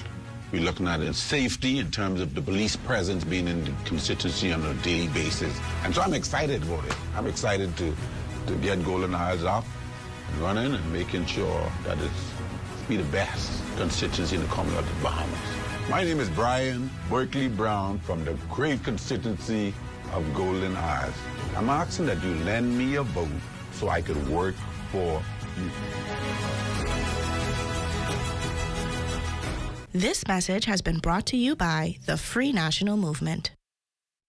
A digital wave is making its mark across the Bahamas. From Grand Bahama to Anagua, Bahamians are embracing smarter ways to pay. The Pay Fast, Live Digital campaign, launched by the Central Bank of the Bahamas and the Clearing Banks Association, is bringing safe, fast, and convenient payment solutions to every island, from online banking to mobile wallets. We had an incredible turnout, so it gave us an opportunity to have a conversation that they can also be a part of and appreciate. Remember, people over 60 and around 60, the fear that you talk about, we understand, and we have persons to be able to assist with that. I learned that digital banking is going to be one of the biggest ways that us as Bahamian kids will benefit in the future.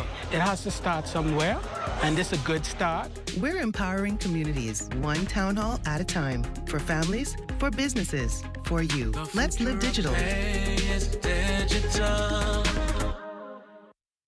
Join us for the Long Island Business Outlook Thursday, November 20th at the Clarencetown Community Center. In 2025, we're going to have over 1,200 seats available directly from Fort Lauderdale Executive Airport and into Stella Maris. We brought in roughly 19,100 passengers to Long Island. That's a combination of both tourists and residents alike.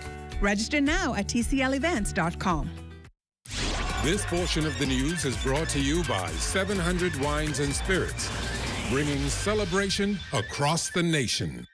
For Hunger is committed to reducing food waste and fighting hunger in this country. The 15-year nonprofit organization is calling on residents to amp up their efforts to feed the needy through their donations. According to statistics from the nonprofit organization Hands for Hunger, 1 out of every 5 Bahamians suffer from food insecurity, and they're seeing those numbers increase daily.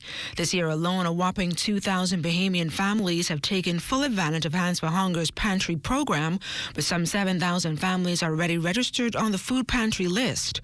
But according to Executive Director Keisha Ellis, more single fathers have come forward seeking assistance. The interesting thing that we noticed earlier this year is that we started seeing more men come in, which has been a deviation from the norm. Generally, it's mothers. I think everyone has the concept in their head of the single mother. But there are also single fathers who have started stepping forward asking for help. There are lots of grandparents. There are lots of grandparents who are saying that they're supporting their grandchildren and they're seeking assistance. With the demand for food still great across this country, Ellis hopes to continue strengthening partnerships with local food suppliers to render hot, healthy meals to Bahamian families who need it. We think that that's how we contribute to the eradication of food insecurity, by supporting the local markets. So all of our food is sourced locally. We get discounts and we get donations from many of the major retailers. And so by doing that, by brokering those deals and those discounts, we say that we can turn a $50 donation into $150 worth of food. Hands for Hunger is 100% privately funded through private donations and businesses. And for those individuals contemplating whether or not they want to donate, Ellis verifies that every dollar is documented and accounted for. They're giving cash, right? Because if you go to a regular food store and buy food for us, you don't get as much as we would be able to get if we went directly and purchased with our relationships and with our discounts. And on a related note to that, to donating to Hands for Hunger, it's important to say that we are fully audited. Our finances are up on the website, so people can feel confident when they donate to Hands for Hunger. Since its inception, Hands for Hunger has attained 3 million pounds of food, providing over 3 million meals. Royston and Malena joins us live for a sneak peek of Access Now. Guys, it's Wednesday. What's happening? It's the middle of the week and we love it. Well, later on in the show tonight, we're going to have 2 shining stars who continue to excel in and outside the classroom from the SC McPherson. Quite a feat. And I just want to say, Ladon, I know we were always begging Basil to send us that cooler weather, and it seems like it finally worked. It's here, and I'm loving it. I wish it would stay for another week or 2, right? Yes. I'm hoping so linger, too. linger. Bring out all the sweaters. It's time. Stay with us. The Bahamas Tonight, the National Report continues right after this.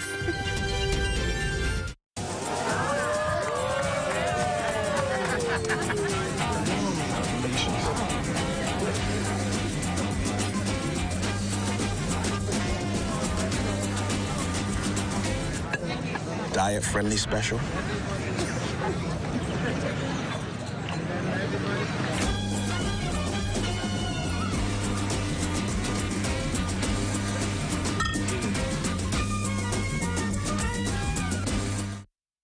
Find your future with certificate courses from the University of the West Indies. Fast and affordable, our courses give you the skills to get hired, promoted, and ahead of the game. Choose project management, supervisory management, law for human resources, business and commercial law, and even technical skills like Canva design, web design, and computer repair and networking. Register now at global.uwi.edu/Bahamas or WhatsApp 456-6687. The University of the West Indies, Global Campus, the Bahamas. Blessings gonna find me here.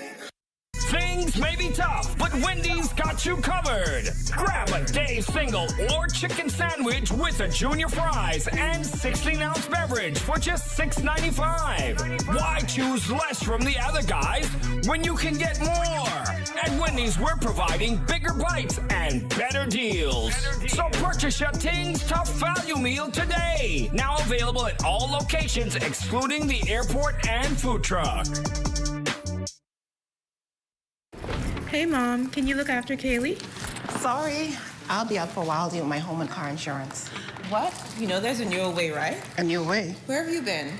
Look, go to newerinsurance.com, log in, get your quote, buy your insurance, done.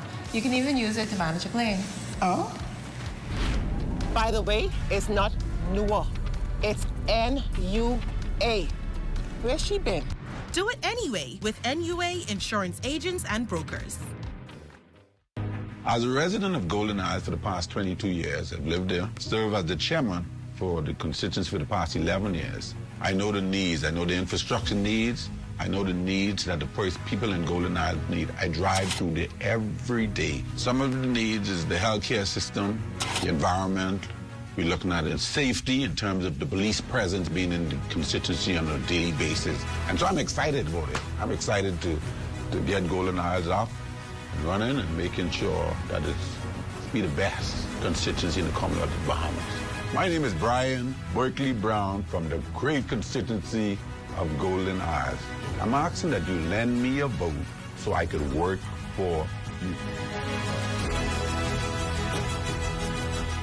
This message has been brought to you by the Free National Movement.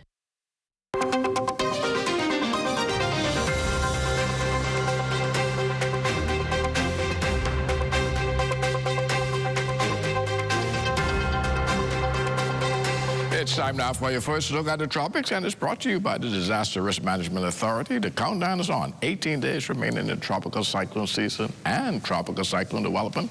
Not expected over the next 7 days, but there is a chill in the air. How long will it last? Stay tuned. The details coming up later in the newscast. LaDon? Keep that great weather coming, Basil. Well, that does it for the National Report, but stay close. The Bahamas Tonight continues with Access Now.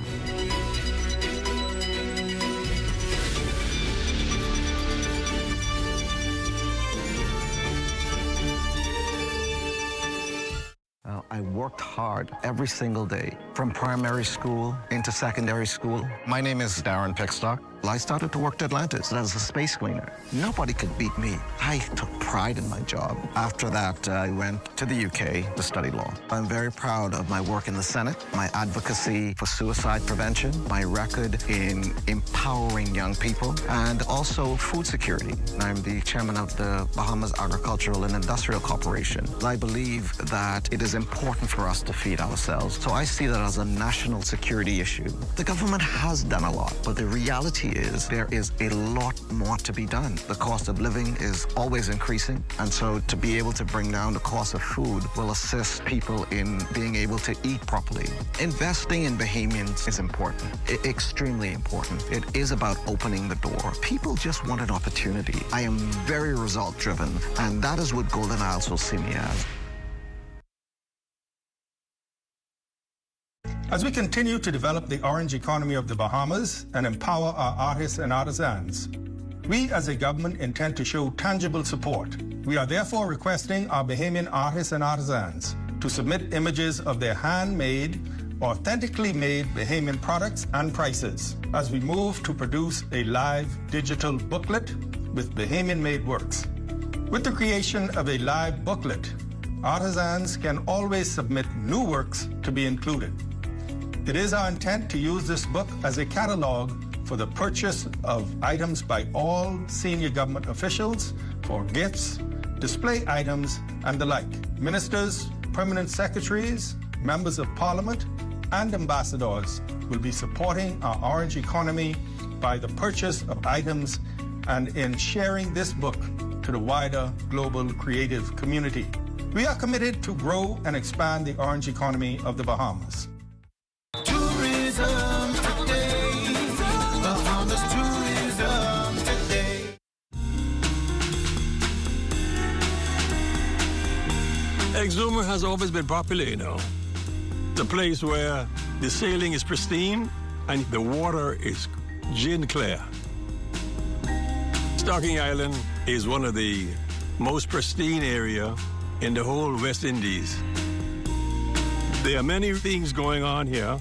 You can walk the beach up and down, or you can go and hike up to the Salt Monument.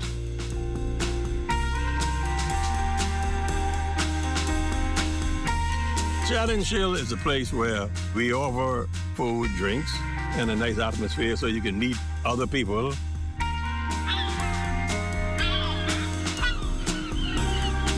Chat and Chill became popular because I listened to my customers. They are my silent board of directors.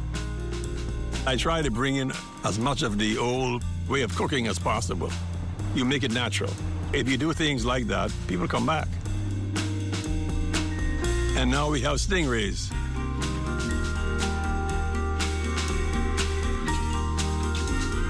stingrays are like men. If you feed them, they'll stay around.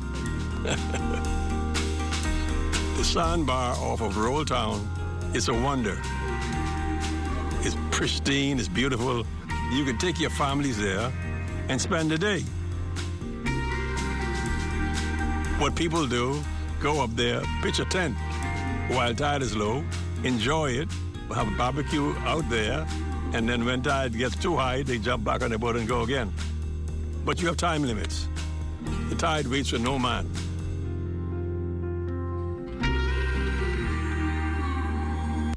Chinese culture mixed with the latest technology. We'll tell you all about the Chinese ambassador's recent visit to a local tech school. And London blues, and it's actually nothing sad, but a special mood. Corbell Pipram has the details. And a local Rotary Club promoting a healthier lifestyle with a special donation. And coming up in sports, ever heard of Derby Miss? I think it's some kind of special sports program that you're going to have to stay tuned to find out about.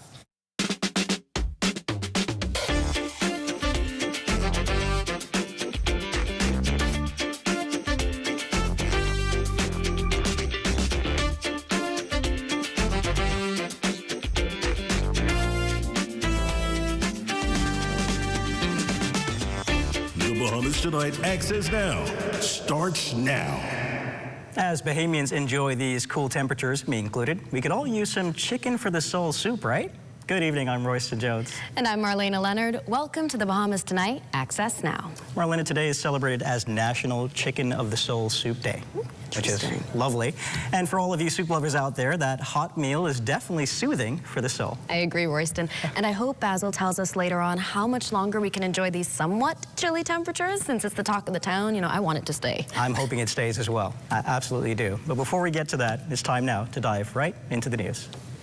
Officials from the Chinese Embassy here in Nassau recently visited the International School of Business, Entrepreneurship and Technology, better known as ISBET, to celebrate the accomplishments of students who participated in their summer camp experience in China and explore future opportunities to study abroad.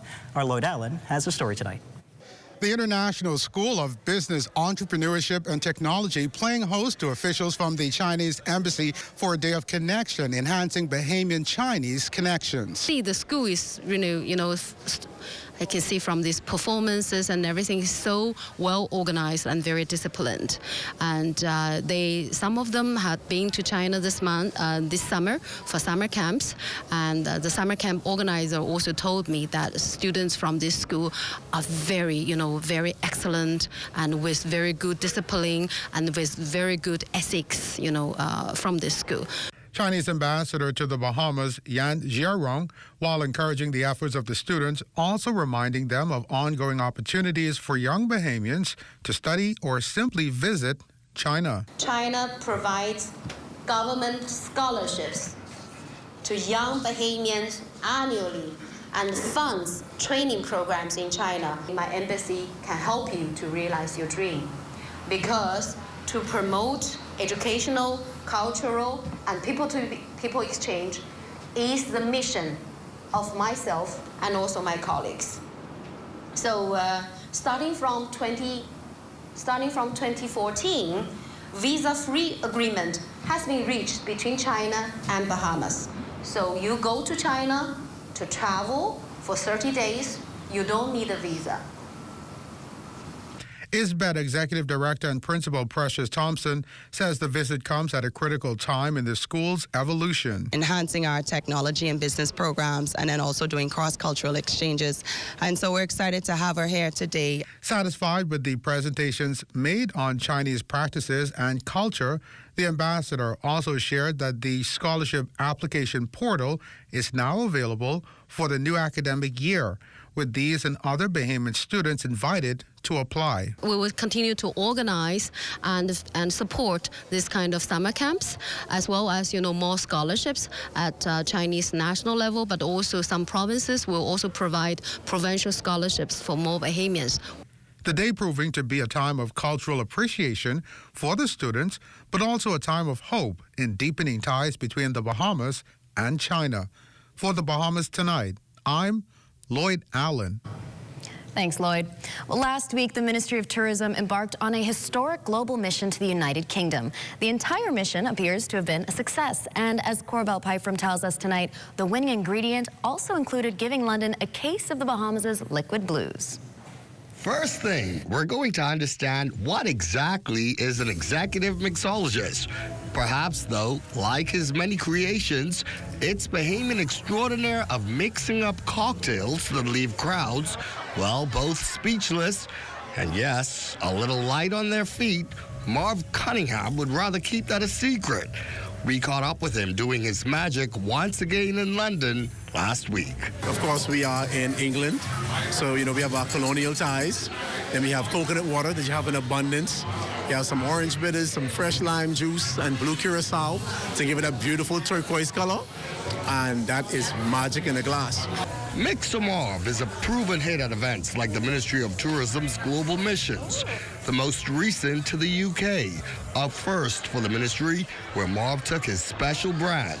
It's a charming cocktail fused with unique island hospitality and topped off with a little frost and smoke, if you will. What I wanted to do with this cocktail is be able to make something nice, light, beautiful, and refreshing. More than 200 guests, many of them at this event at London's famed Hotel Corinthia, travel media, tourism heavyweights, and industry insiders, all here to taste firsthand the islands of the Bahamas. And what a treat they got from Marv. And what an honor Marv himself considers it. It means a great deal to me to know that I am considered an asset to the country to help sell the tourism product. And it's something that I absolutely love to do. I mean, who gets an opportunity to serve a delicious cocktail and brag about the country that you live in? So, I have the best of both worlds, so I love being an ambassador for the Bahamas Ministry of Tourism, Investments, and Aviation. Not bad when even the blues leave you wanting for more. For the Bahamas Tonight, Access Now, I'm Corbell Pyfrom. I'll take 2 liquid blues. Thanks so much, Corbell. At Doris Johnson Senior High, the Rotary Club of Southeast Nassau gifted more than advice. They gave the gift of another chance of life. Students and faculty assembled inside the school's assembly hall this morning as gratitude echoed softly between students and staff to the civic organization's presentation of an automated external defibrillator, or an AED. It wasn't just a handover, it was the heartbeat of hope placed in the hands of the new generation. Rotary Club of Southeast President Kent Forbes emphasized that in a world where emergencies strike without warning, this simple machine can mean the difference between despair and deliverance. One reason why we want to have these AEDs installed, because it bridges the gap, between the emergency coming into the schools, depending on the location. And not only that, we also want to ensure that we have proper personnel who are trained enough and know how to use these devices, because it can save a life. You can expect to see a little bit more presentations. Rotary Club of the Bahamas, in conjunction with the Heart Association and Bahamas Red Cross, we have decided that we're going to place at least 10 more of these throughout the country. Doris Johnson High School Principal Kent Lightbourne described the donation as the guardian within the school's walls and a reminder that community care still beats strong in the Bahamas. I'm grateful for Rotary for coming in and putting us one step closer to that level of preparedness. And like was said earlier, the training I think is utmost important that it is done, and that we probably can train persons as well, so that such a situation should never happen. But if it does happen, we don't want any lives to be lost due to something that we could have prevented. Still to come, we'll introduce you to a sister duo who are excelling in their academic careers. And of course, our Basil Dean is on the other side of the break with weather, so stay close. While others see customers as numbers, we see our customers as people, neighbors, friends who deserve more than one-sided connections. That's why we are redefining what real connection is, by prioritizing our customers and showing our appreciation by putting our money where your loyalty is. ATC customers, claim your $200 Bahamas Air gift card when you add postpaid mobile to your internet plan. That's loyalty that flows both ways.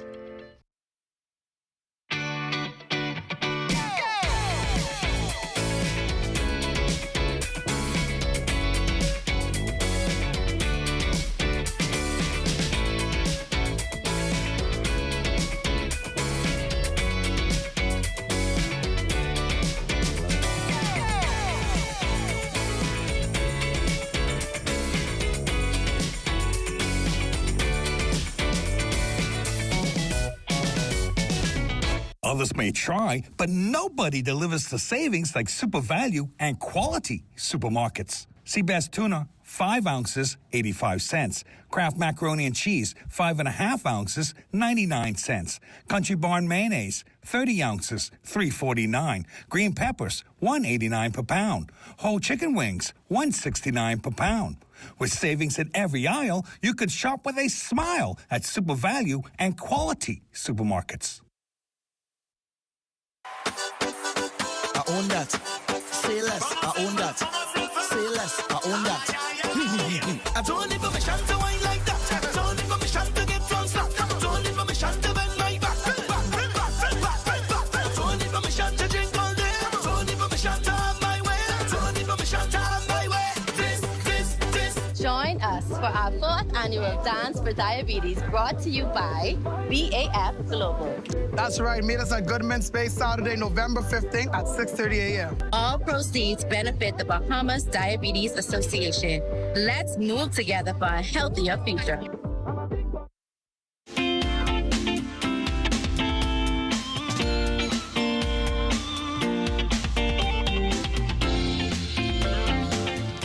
Now for your Access weather forecast, the tropics remain relatively quiet and the countdown is on. 18 days remaining in the tropical cyclone season, and development is not expected over the next 7 days. But as we go to our live weather radar, dry conditions throughout the 700 outlets. That front system now across the southeast Bahamas, leaving behind an area of high pressure, which will render some nice cool nights for the next several days. We'll tell you more about that later in the newscast. But our boating forecast tonight through Thursday, easterly winds 12 to 18 knots, the wave heights 3 to 5 feet over the ocean with a moderate chop in place. Low tide takes place at 8:08 tonight. Have another low tide at 8:23 tomorrow morning. Now for the southeast Bahamas, also right through Thursday, winds easterly at 15 to 20 knots, wave heights 4 to 6 feet over the ocean. So we have a caution flag in place for you boaters in the central and southeastern islands right through Thursday. And that's as we take you into Friday, for all areas, the winds start to die down. It becomes easterly at 10 to 15 knots, wave heights subsiding 2 to 4 feet. So we will drop those caution flags for you boaters. Low tide 9:29 in the morning, with a high tide at 3:32 in the afternoon. That's going to do it for your boating forecast. It's time now for your international temperatures, and they are brought to you by Royal Star Assurance. Touch of her lips and it's all worth the while. Say stolen kisses on the rooftop.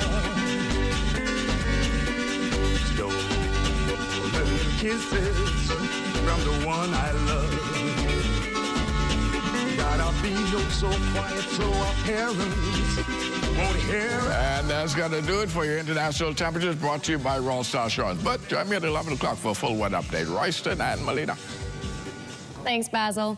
Well, let's welcome Kaylee Reese and Kiara Dawkins. They are two sisters who've proved that hard work in school truly pays off. Absolutely. You see, Kaylee and Kiara attend the SC McPherson Junior High School.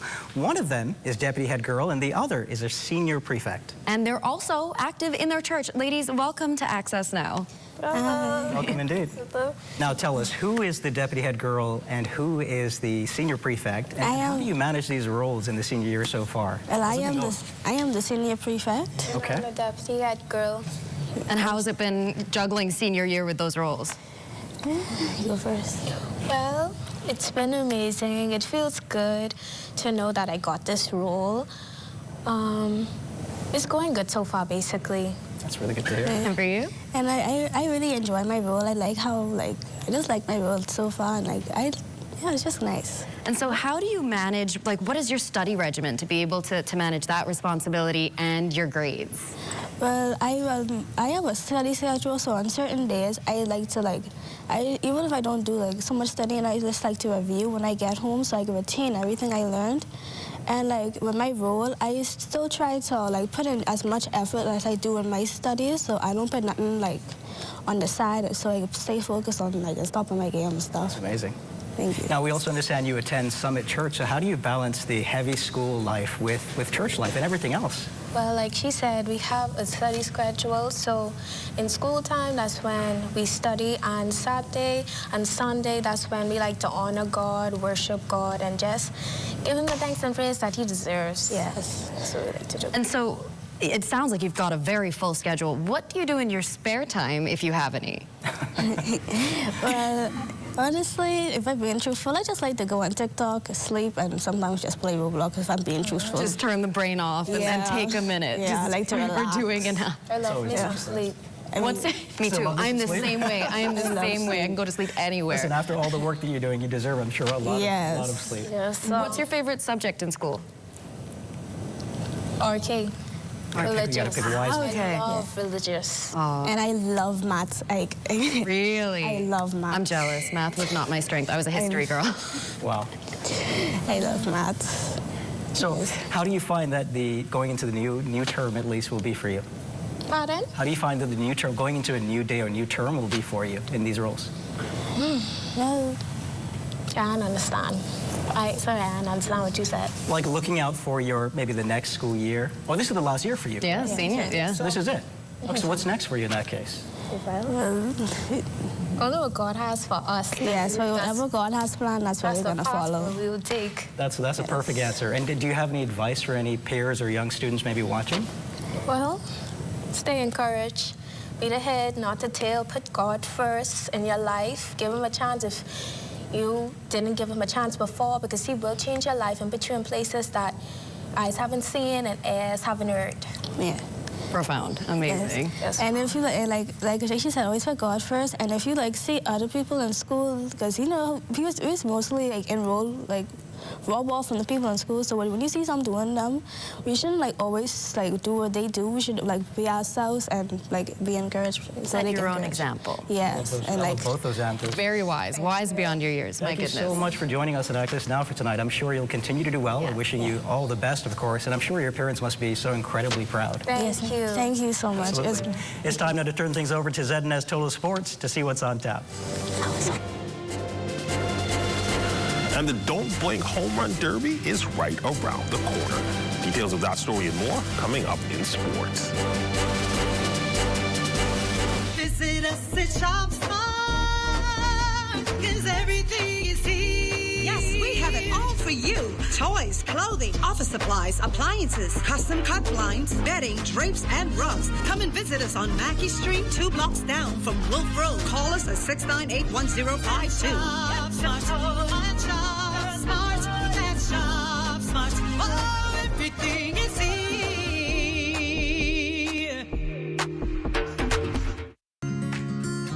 Our company offers a simple philosophy, open hands. What do open hands mean? If you keep your hands closed, nothing comes in, nothing goes out. If you keep your hands open, a lot of things comes in, a lot of things goes out. We cannot expect to be a successful company without blessing our community and blessing our country. My good friend and valued client, Dominic Stirrup, approached me following a meeting we had and told me of the idea that he had of feeding 10,000 Bahamians on Thanksgiving. There was a lot of details to put together, had to figure out how to get it done. But at the end, it was worth it. At the end, it gave me a heart of gratitude to know that our company is reaching out to so many persons. We invite you on a journey to witness an extraordinary chapter in the story of the Bahamas Striping Group of Companies, a tale of compassion, unity, and the true spirit of Thanksgiving. All the favorites on special at Super Value and Quality Supermarkets. Cotton evaporated milk, 13.9 ounces, $1.09. Pearl Milling pancake mixes, 32 ounces, $4.99. Kellogg's giant-sized cereals, assorted, 23 to 28 ounces, $6.39. Russet potatoes, 5 pounds, $3.99. Chicken leg quarters, 10-pound bag, $1.15 per pound. With savings in every aisle, you could shop with a smile at Super Value and Quality Supermarkets.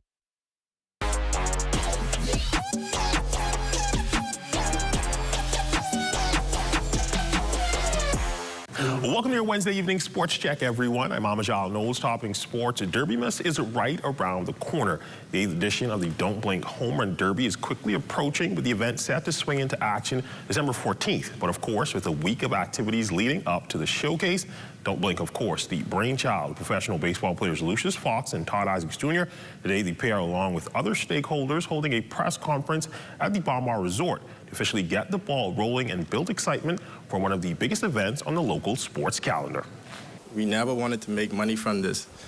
It was strictly purpose-driven to help our kids here in the Bahamas and around the world, but mostly here in the Bahamas. Because, like I say, every year, we have the most talented, most brilliant people here in the Bahamas, but the kids just never tapped into their full potential. So here at Don't Blink, we make dreams come true. We give hope to the less fortunate. Guys that, have the talent but don't have the resources. This is what we are here for.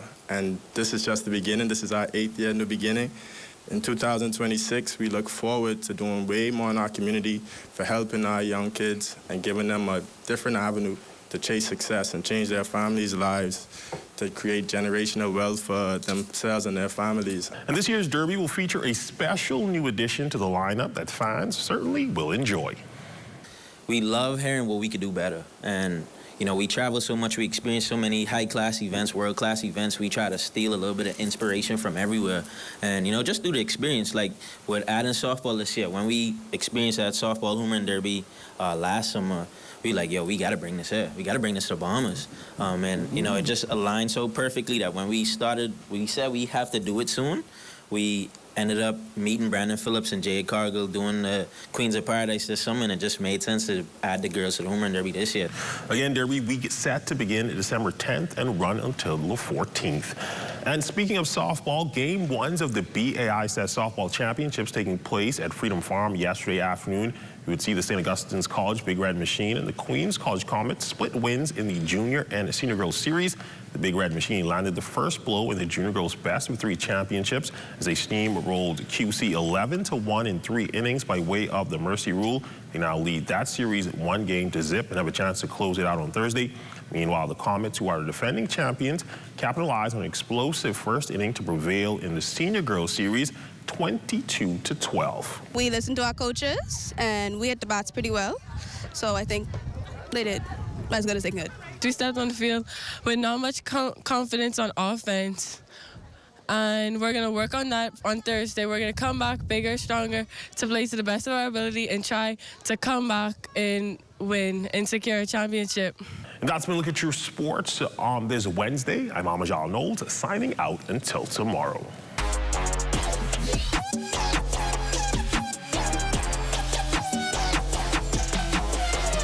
The DRM Authority 2025 Official Hurricane Shelter List.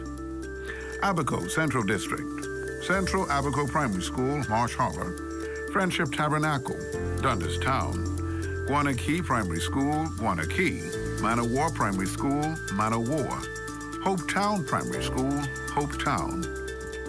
Abaco Northern District, Amy Roberts Primary School, Green Turtle Key, Faith Walk Church of God Community Center, Cooperstown, Grand Key All-Age School, Preschool Block, Grand Key. Abaco Southern District, Crossing Rocks Primary School, Crossing Rocks, Moores Island School, Moores Island, and Soul Seeking Ministries, Moores Island. And that was the list of the 2025 Official Hurricane Shelter List of the DRM Authority. You're looking at a drone shot of a high-speed Lamborghini boat cruising from Goodman's Bay to Saunders Beach, and you can tell those boaters are having a really good time. That shot brought to you by our drone pilot, Kyson Miller, and we're taking a few stops through the Family Islands tonight. Let's go.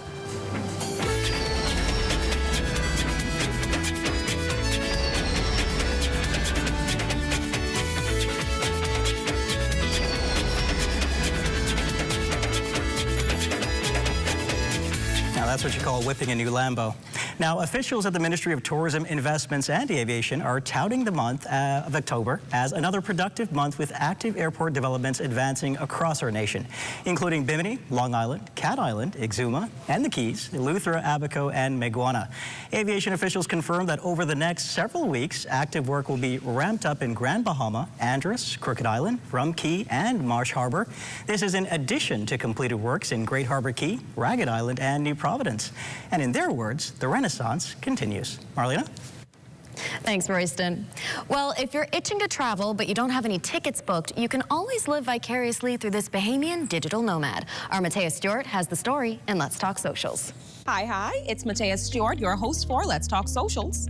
Bahamian traveler Janae Edwards is getting people talking after sharing her journey to Tuvalu, the least traveled country in the world. In her first video, she showed off the island's stunning scenery and peaceful vibe, while wondering if she might be the first Bahamian woman to ever visit. Check this out. I'm currently in the least visited country in the world, and it's an island, and it's gorgeous. But I'm curious to know how many Bahamians have been to this country. And when I say been, I mean like travel on your Bahamian passport, not like American passport or anything. Because I don't expect there to be a lot of Bahamians that have traveled here, although I know Bahamians, when they travel, they travel. So I'm curious to know if there are any other Bahamians that have been to Tuvalu. But in a follow-up video, Janae revealed a deeper reason for her trip. Tuvalu is predicted to be the first country to disappear due to rising sea levels. Her journey isn't just about adventure, it's about awareness and reminding viewers just how real the effects of climate change are, especially for island nations like ours. So the reason I actually went to Tuvalu was because of research. So Tuvalu is the least visited country in the world and also predicted to be the first country to disappear due to rising sea levels. Now, interestingly, the Pacific as a region contributes a negligible amount of emissions to the global emissions, yet they are facing one of the most severe threats of sea level rise and climate change, which is much like the Caribbean. My Bahamian people, I don't know about you, but a little bit of rain will fall, and the way the island, or Nassau specifically, will flood today compared to how it used to flood when I was a child 20 years ago is actually insane. It's eye-opening, inspiring, and a proud moment seeing a Bahamian voice telling such an important story on a global stage. I'm Matea, and you're watching Let's Talk Socials. Keep up the excellent work there for the environment. That's amazing. Sure. Yeah? Travel with a purpose. Absolutely. That's going to do it for Access Now for tonight. Join us tomorrow evening when we'll have author Darren Searle Davis, who'll be talking about his latest book. And stay tuned for the rundown with Clint Watson. Good night, everybody.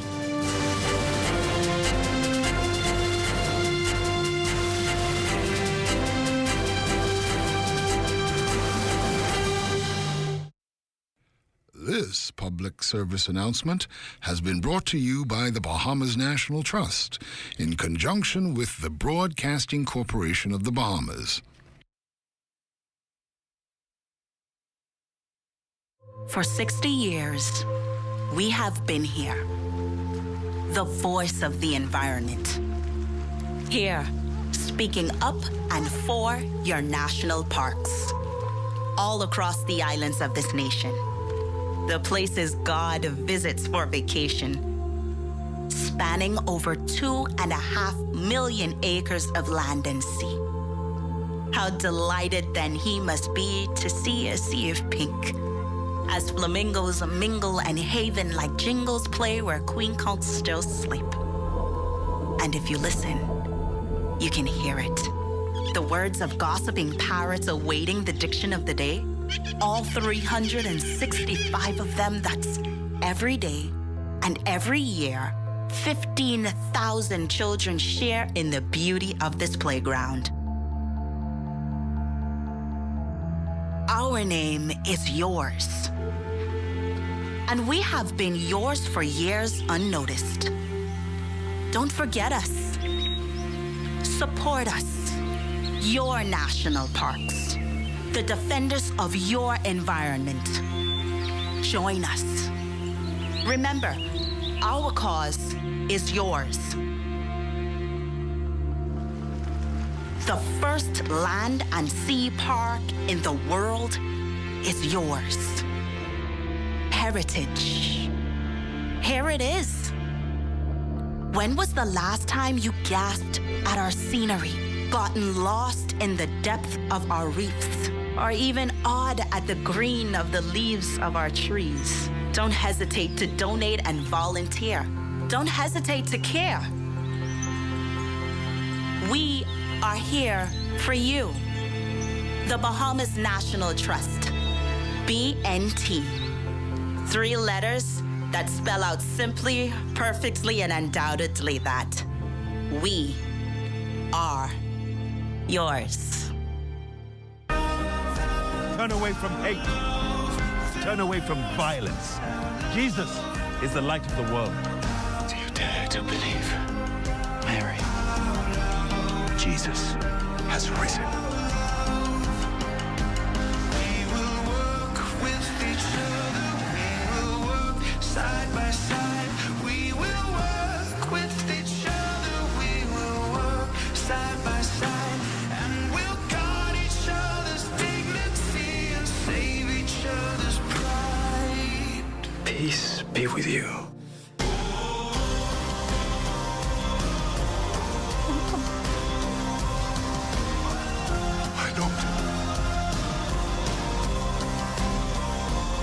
In the name of Jesus Christ, be healed.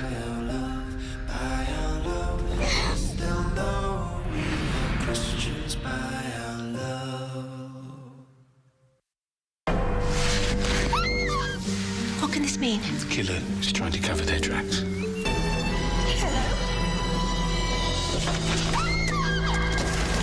Mr. Boniface was attacked last night. Tell me she's not dead.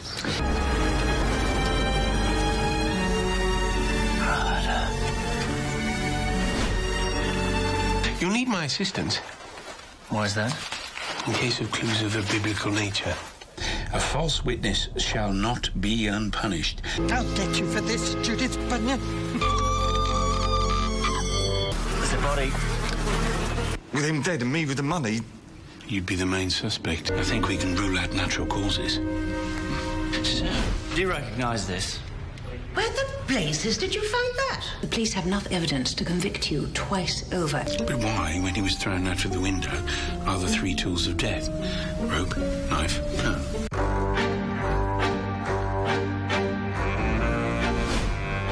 You absolve sins, I collect debts. That's what I do, mate. Mr. Royce, I'm arresting you on suspicion of murder.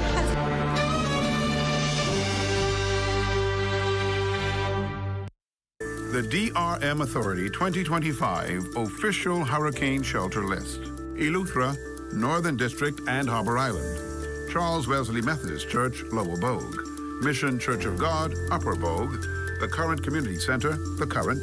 Haitian Baptist People Church, The Bluff.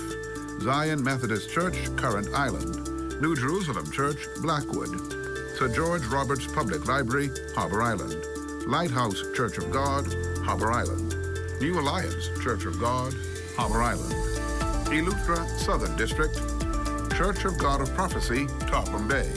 Deep Creek Primary School, Deep Creek. Green Castle Primary School, Green Castle. Wims's Bight Primary School, Wims's Bight.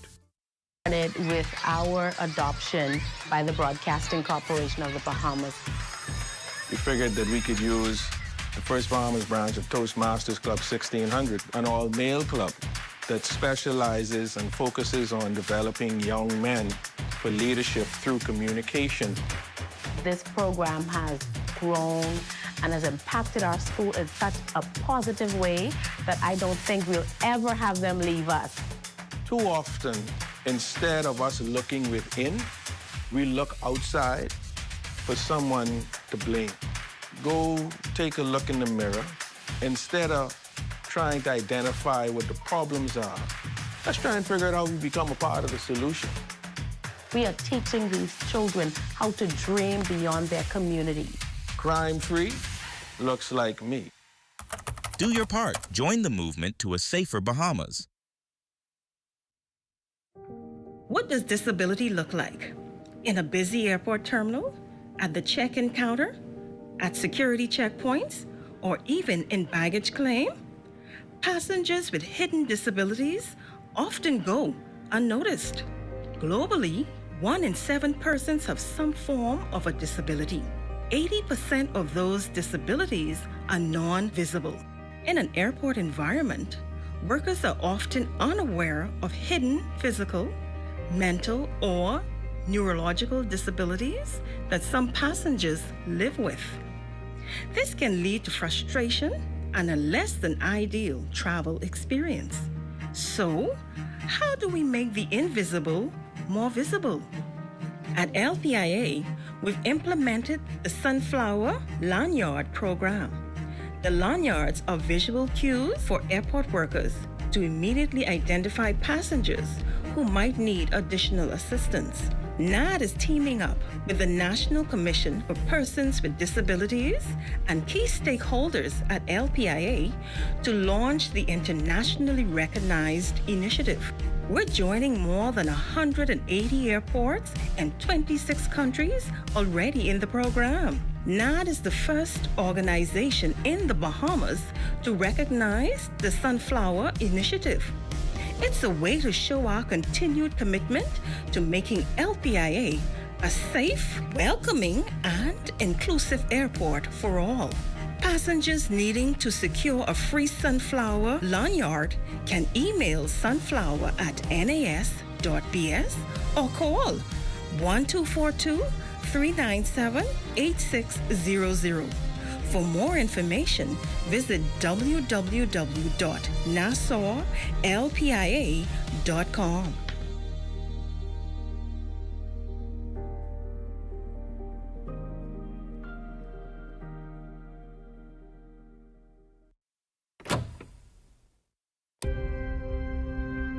You're probably wondering what I'm doing here sitting in our amazing studio. Well, I'm preparing for my new show coming this fall. In Depth with Mukesh Lapinder is a Sunday magazine style show with timely investigations and deep explorations into the country's ills and triumphs. So join me on Sundays at 10 a.m. this fall for long-form and engaging conversations. And remember, only the sun covers the Bahamas better. Cash Primary School Boys Club of Excellence program is a very beneficial program to the boys because when they are here, I have seen some of our most troubled boys turn around. We selected a school where you can make an impact from an elementary stage. The program is really to give the young men an outlet to do something different. There are more times that every child is not academic. They're also technical. And this is one of the clubs that helps to push that because education is very important and we need to bring more people in to encourage our children. We want to show them that this is a life that they can live. They're exposed to men in the community that are all about making young men better. Crime-free looks like me. Do your part. Join the movement to a safer Bahamas. At Harold Blunt, I'm Ted Jervis, and this is ZNS.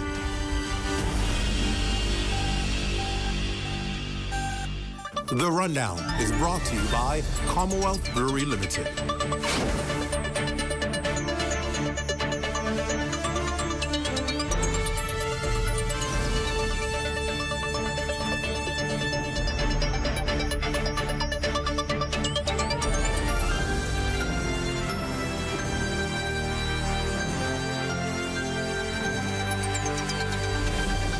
Good evening, everyone, and welcome to the show. It's great to have you with us tonight. News from the courts tops our program tonight. We learned that 21-year-old Michael Petty was arraigned on 1 count of murder and 2 counts of attempted murder today. The charges stem from that brawl which took place a week ago at a business on Blue Hill Road that spilled onto the outside.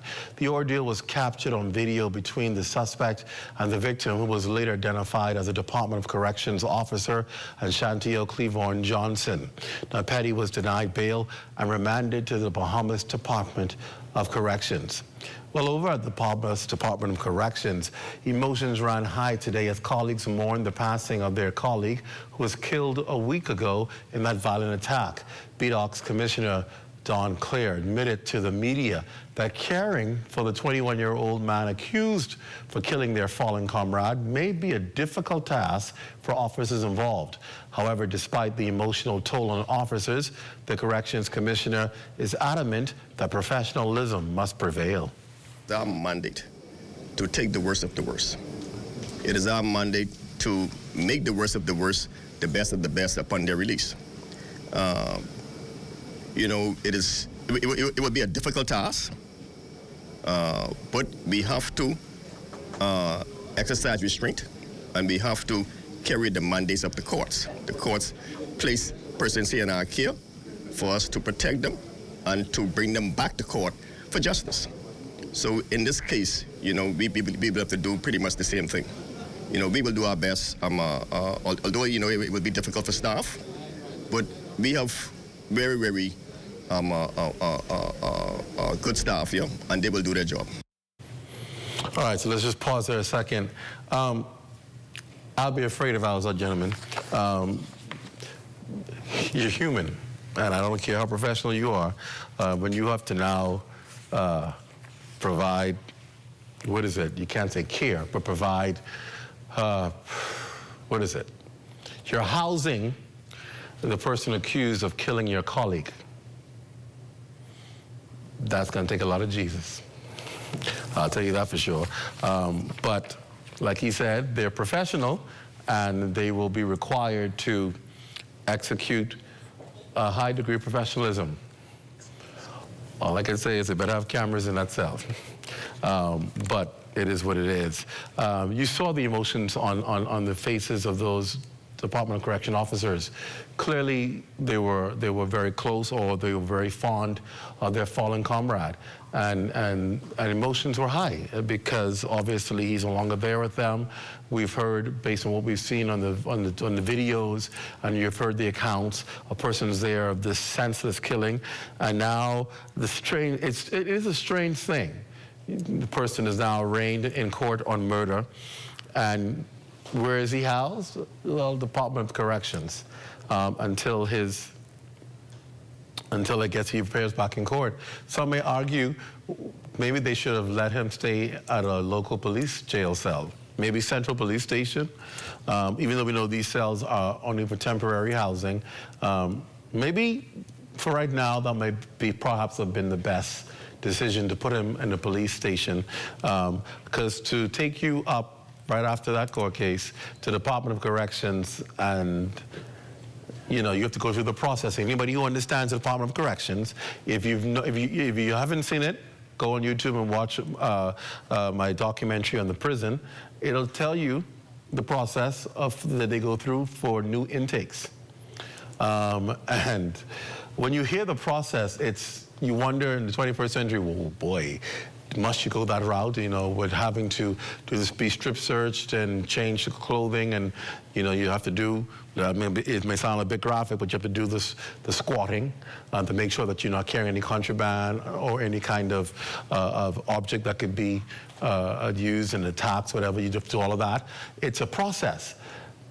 Now imagine you know, you have to deal with the person accused of killing your colleague. It takes a lot to not ensure that that person gets a full prison experience, right? You know, they're not going to be treated nicely or treated with any special treatment. That's good. But let's, you know, again, we trust that they're professionals, and they have to be the ones who have to follow the law, because, of course, you don't want anything that can interfere with justice or impede justice. And so it's tough, and I think we just got to keep them in our prayers, because that's just tough every day to have to deal with the same person responsible for that. On to another story tonight. The countdown is on to the advanced poll for the upcoming Golden Isle constituency by-election. Parliamentary Registration Department officials are hard at work preparing for Monday's poll. Corbell Pyfrom visited the area today. He joins us in the studio tonight with his findings. Good evening, Corbell. What did you find? Good evening, Clint. And at the Parliamentary Registration Department, it is crunch time. So busy there, in fact, we spent quite a bit of the afternoon posted there in hopes of talking with Parliamentary Commissioner Harrison Thompson, but he was too busy with meetings today to meet with us. We'll try again, of course. But with barely 5 days left to go before Monday's advanced polls, we still don't have an exact figure on how many voters are registered for that poll, but it is a very busy time. this race is between four candidates, of course. Darren Pickstock of the Progressive Liberal Party, Brian Brown of the Free National Movement, Brian Roll of the Coalition of Independents, and the lone female independent candidate, Karen Kim Butler. Now, we had a chance to go into the Golden Isles constituency this afternoon to meet with a couple of first-time voters and about their concerns and what they hope to see for their constituency. In my view, the area need better roads because I see flooding a lot. Every time it rains, people have to come through the barricade of our community because it floods out there a lot. I feel like they just need to improve on the roads. There's many potholes, many flooding, so like he said, we really have to go through the barricade to get to our community. So I feel like they need to improve on the roads. Their names, Elvis Cartwright and Andrew Sweeting, 18 and 19 years old. They'll be voting for the first time in this by-election. Again, the advance poll takes place this Monday, November 17th, from 8 a.m. to 6 p.m. This, of course, is for a specific group of voters, mainly armed services, emergency services workers, poll workers, candidates, and residents who happen to be overseas. The by-election, of course, is set for Monday, November 24th. Registrations and transfers are now closed. So even in the frigid cold, Clint, election fever is eclipsing all that. I got to ask, I know you weren't able to get to the parliamentary commissioner, but what are you getting from the sense of seeing the workers there and hearing from him, a sense of are they prepared, are they ready? I know when we last talked to him in Grandmama last week, they had ordered these ballots to be printed in the overseas and then be shipped here. Do we know, are they on schedule and ready to go? Anything you were able to get? Yeah, I know he was in meetings all day, but anything? I can't give you an exact confirmation on that, but what I would say is that, he has told us in the past that, his team, they are ready. And the good thing about those overseas ballots is that it's a really small number there. So I do not imagine that would cause too much of a hiccup for them with this process, Clint. All right, thank you, Corville Price, for great reporting there. We appreciate you on that. And you heard Corville say these advance polls they take place on Monday, and then, of course, a week later, you have the actual by-election. This is going to be interesting, right? Because the talk is, what does it really mean? And I think, I don't want to take anything away from the candidates who are running. I don't want to take anything away from who's going to emerge as victorious and what that means for them. But I think they're almost going to take second fiddle to the whole idea over which party or which, I say party because it's going to take a tall order for the independent candidate to win, but it's not impossible. But which party wins, right? The likelihood of a party winner is very high compared to it being an independent winner. And the reality is, I think the focus, and you can think about it, if you're home watching or wherever you are watching, ask yourself this question.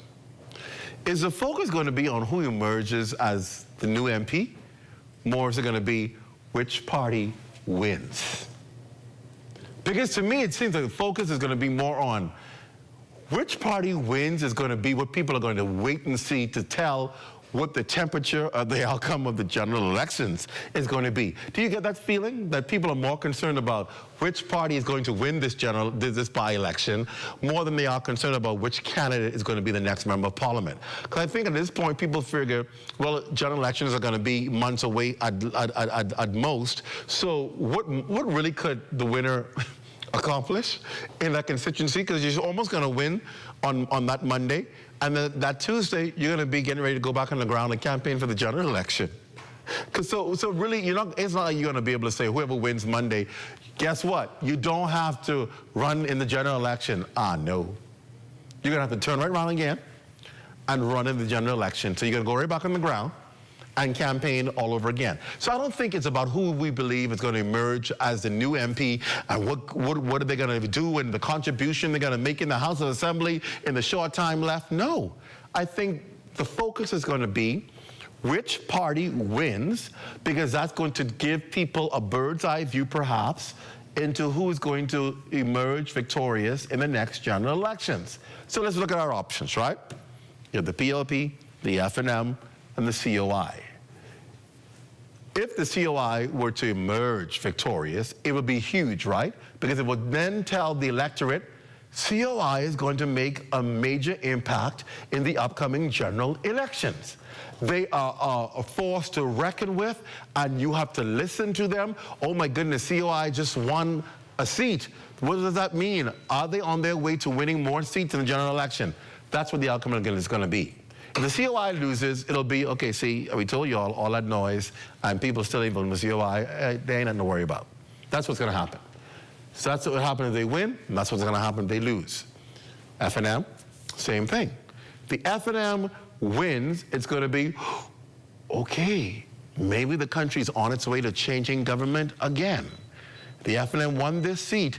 They're probably on their way to a victory. Is that how the rest of the country feels? Does the rest of the country feel it's time to change the administration? Wow, that's going to be major energy and a major push for the Free National Movement going into election if they pull off a victory.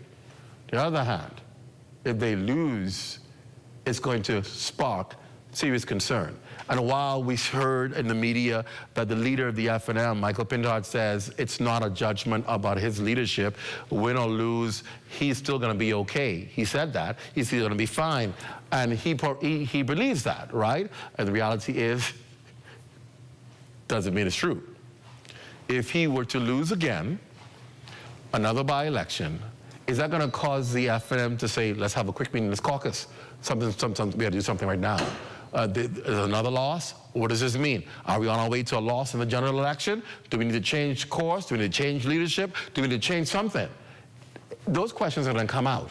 So this is major for the F&M, because it's either going to be the momentous they need to spring forward to say, yes, we're going to be returned as the next government, or it's going to be, oh my goodness, we're on our way to a defeat. What are we going to do? And then finally, for the Progressive Liberal Party, if they win, then the Progressive Liberal Party will say, we're telling you, people like what we're doing. Prime Minister Philip Ray Davis is a man for the people. We're on our way to our next victory, is what they will say. And if they lose, it's going to be a concern, because what they may have thought to have been momentum to win a second term will now be up for questioning.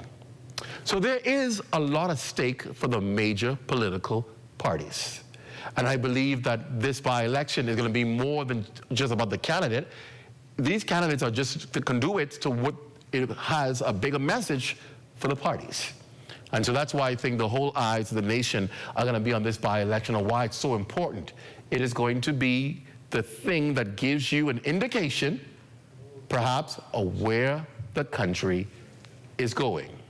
It's also important to know, finally, that there are 7,000 voters who are going to vote in this by-election.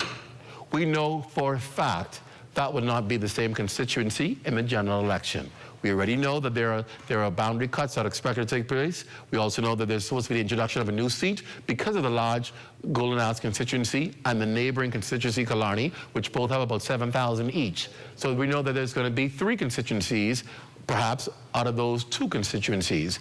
That's what's going to happen. That's what's being predicted. So that means those who vote in the by-election will not be the same Golden Isles in the general election. So it could change.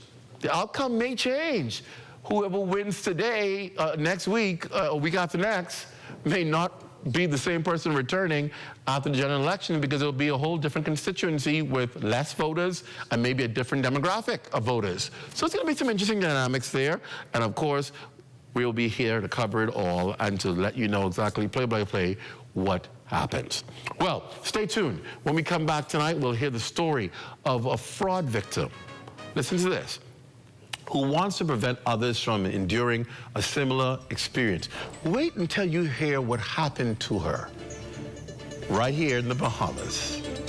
We're going to be talking to her right after the break. The Rundown is back here on the ZNS Network.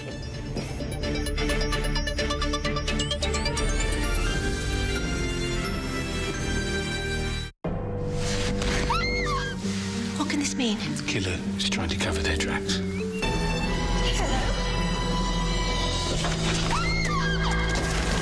Mr. Boniface was attacked last night. Tell me she's not dead.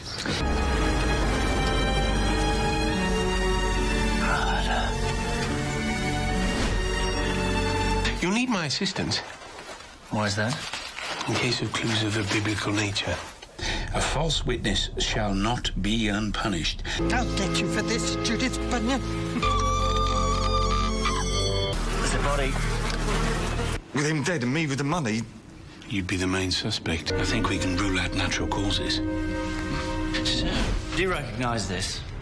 Where the blazes did you find that? The police have enough evidence to convict you twice over. But why, when he was thrown out of the window, are the 3 tools of death? Rope, knife, gun.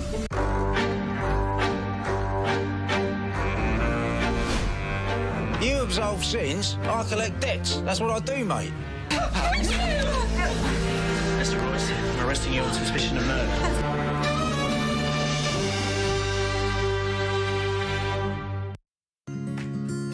Our company offers a simple philosophy, open hands. What do open hands mean? If you keep your hands closed, nothing comes in, nothing goes out. If you keep your hands open, a lot of things comes in, a lot of things goes out. We cannot expect to be a successful company without blessing our community and blessing our country. My good friend and valued client, Dominic Stirrup, approached me following a meeting we had and told me of the idea that he had of feeding 10,000 Bahamians on Thanksgiving. There was a lot of details to put together, had to figure out how to get it done. But at the end, it was worth it. At the end, it gave me a heart of gratitude to know that our company is reaching out to so many persons. We invite you on a journey to witness an extraordinary chapter in the story of the Bahamas Striping Group of Companies, a tale of compassion, unity, and the true spirit of Thanksgiving.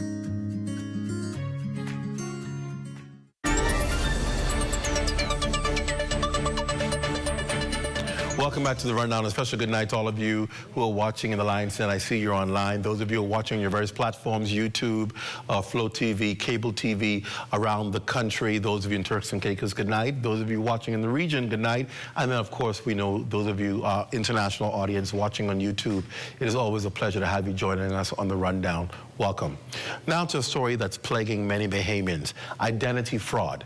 In Grand Bahama, another chapter in the identity and import fraud saga continues as more individuals are coming forward with similar events of their personal information being used to bring in vehicles without their knowledge. Matthew Martinborough of our Northern Service in Freeport is following this story. Take a watch.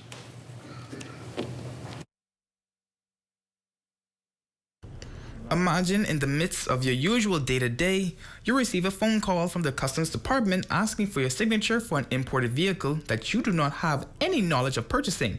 That imagination became a living reality for Olive Henfield. When I saw all the information that was, given out there, I felt violated.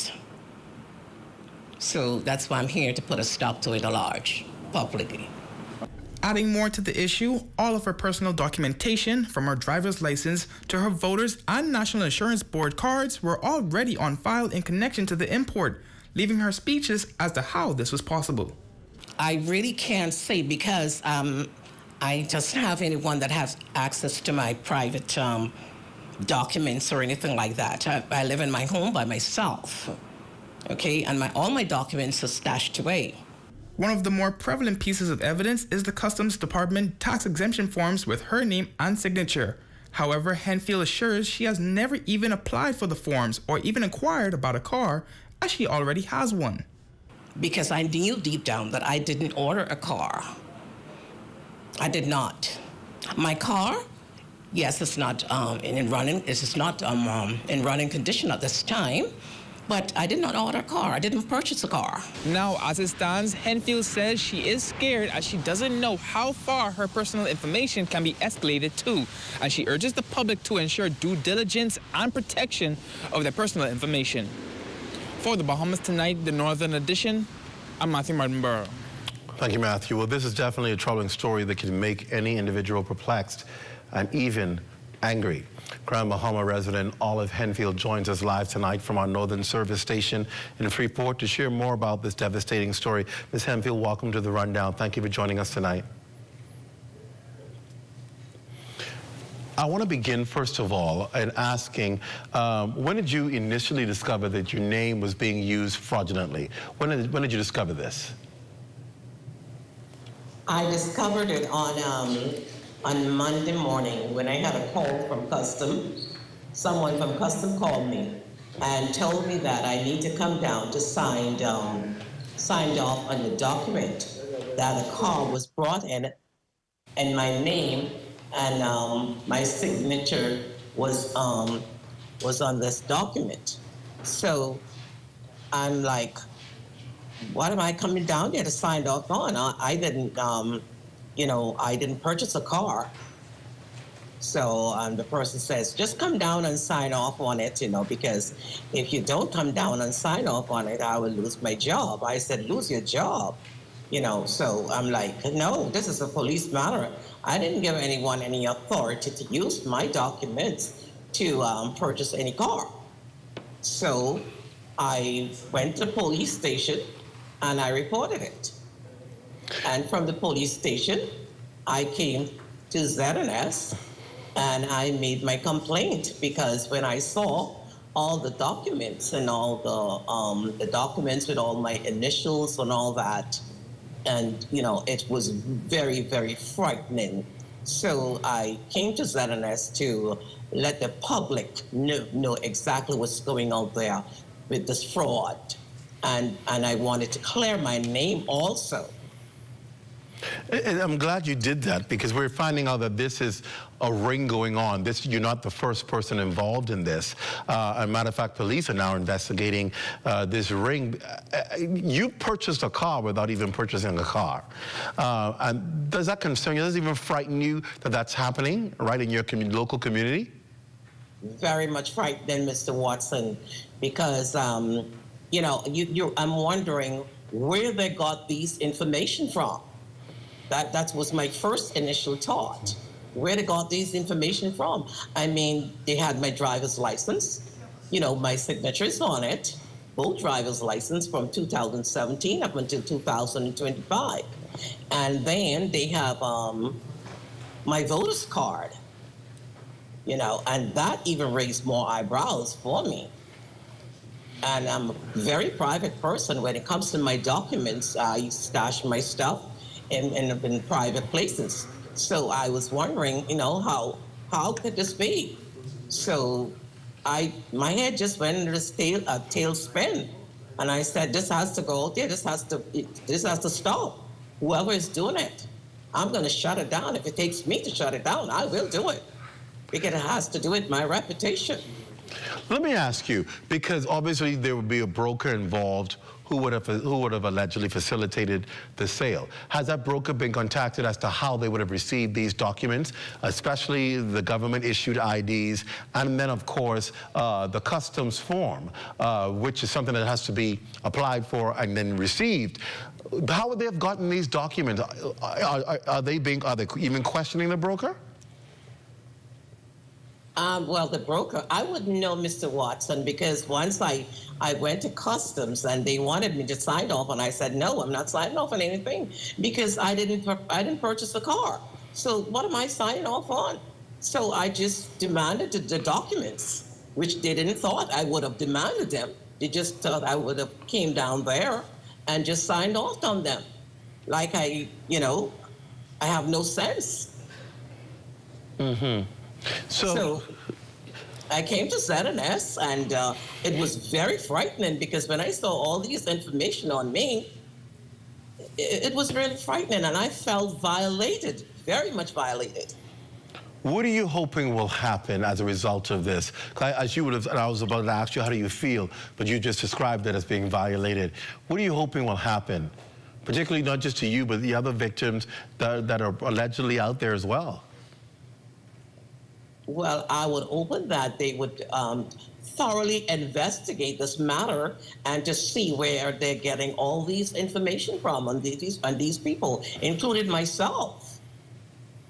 Do you suspect that perhaps the information is being leaked from local departments and authorities who would obviously have your information on file? Because if you didn't provide the information and there was no break-in into your house, I'm assuming then that the information, these documents you're talking about, licenses and voter's card, had to have been on file at some institution in order for people to get access to them. Are you suspecting that what may have happened? Most definitely. I have no doubts about that, Mr. Watson.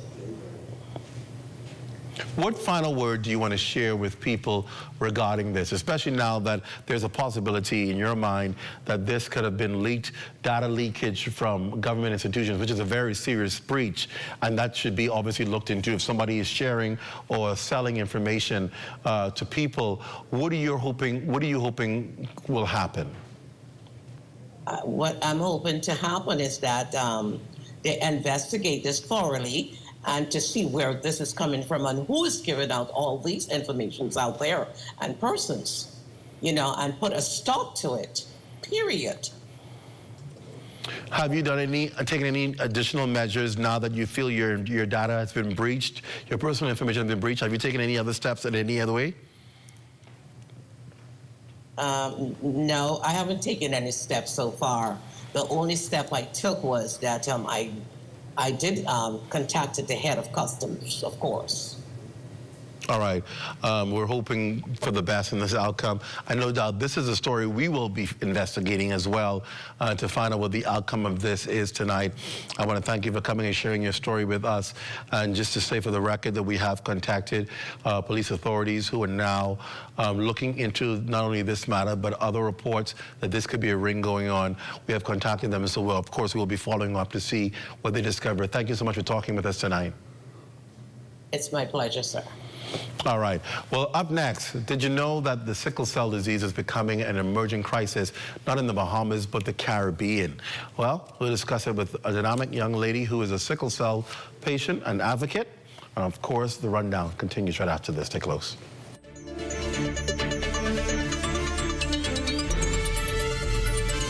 Flora, the fragrance collection. Available at Lorix Duty Free, Bay and Parliament, Old Fort Bay, Marathon Mall and Palmdale.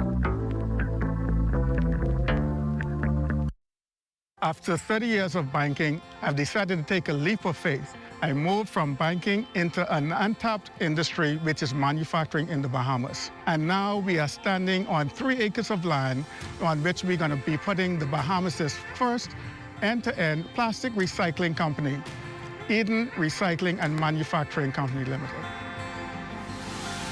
Eden has 2 arms, recycling and manufacturing. This is groundbreaking for us. It's never been done before.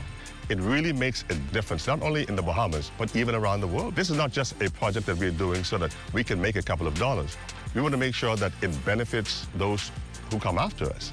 In future generations, we hope that this is a small vision, that they will take it and they'd expand on it. We can have the formula for what it means to do end-to-end recycling in the Bahamas, in the region, and even if we have to export these ideas and thoughts and concepts even into the U.S.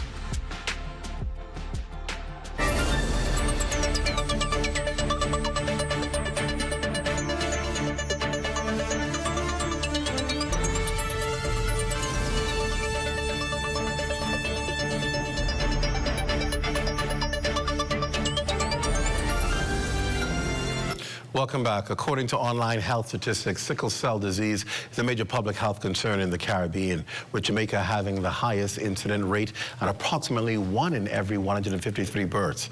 In the Bahamas, it is estimated that around 1 in every 100 Bahamians lives with sickle cell, and with thousands more carrying the sickle cell trait.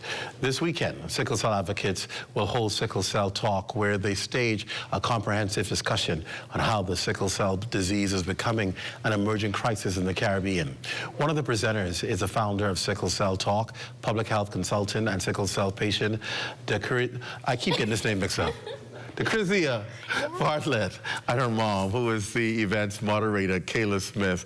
Ladies, welcome back. I feel like y'all are real members now of the Rundown family. Good to have you both back. Thank you for having us. So listen, I have to get right into it. Let's talk about why this weekend is so important. First of all, I always believe the why is important, so people understand why they need to be a part of it. Why is this important? So it's important for so many different reasons. I think it started based on the foundation that my mom laid for many, many years as the mother of a warrior. And a sickle cell warrior herself. I think she has had conversations from I was a young girl, but they have translated to today in her capacity as Vice Consul General of the consulate in Atlanta. She's been meeting with a lot of different stakeholders that have taken sickle cell care and policy to a whole different horizon and ultimately wanting to bring that home. So before I get into my why, I'll let her share a little bit about the foundation that she has been laying. She's giving you instructions, Mom. Go ahead.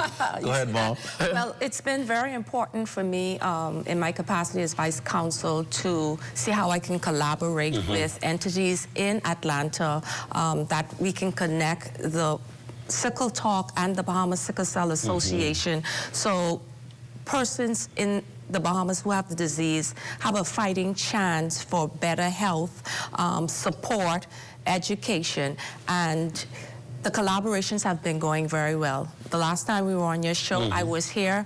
We had a lot of meetings with stakeholders in the Bahamas who are willing, eager to participate and make a difference in this disease. And so from that, we were invited, well, Sickle Talk was invited to host this event with the Caribbean Association of Pharmacists and the Bahamian Association. And so that's what we want to do, make a difference so we can change the mindset, we can support those who have sickle cell and change policy, even while advocating for newborn screening and for a national registry. I remember that's been one of the things you've been advocating for. People, what can patrons learn about sickle cell talk when they come to talk? What are some of the things they really should be educated about? So for me, I think I briefly mentioned this last time. Sickle Talk came to be after a near-death experience that I personally had in 2021. I was hospitalized and I was in pretty bad shape.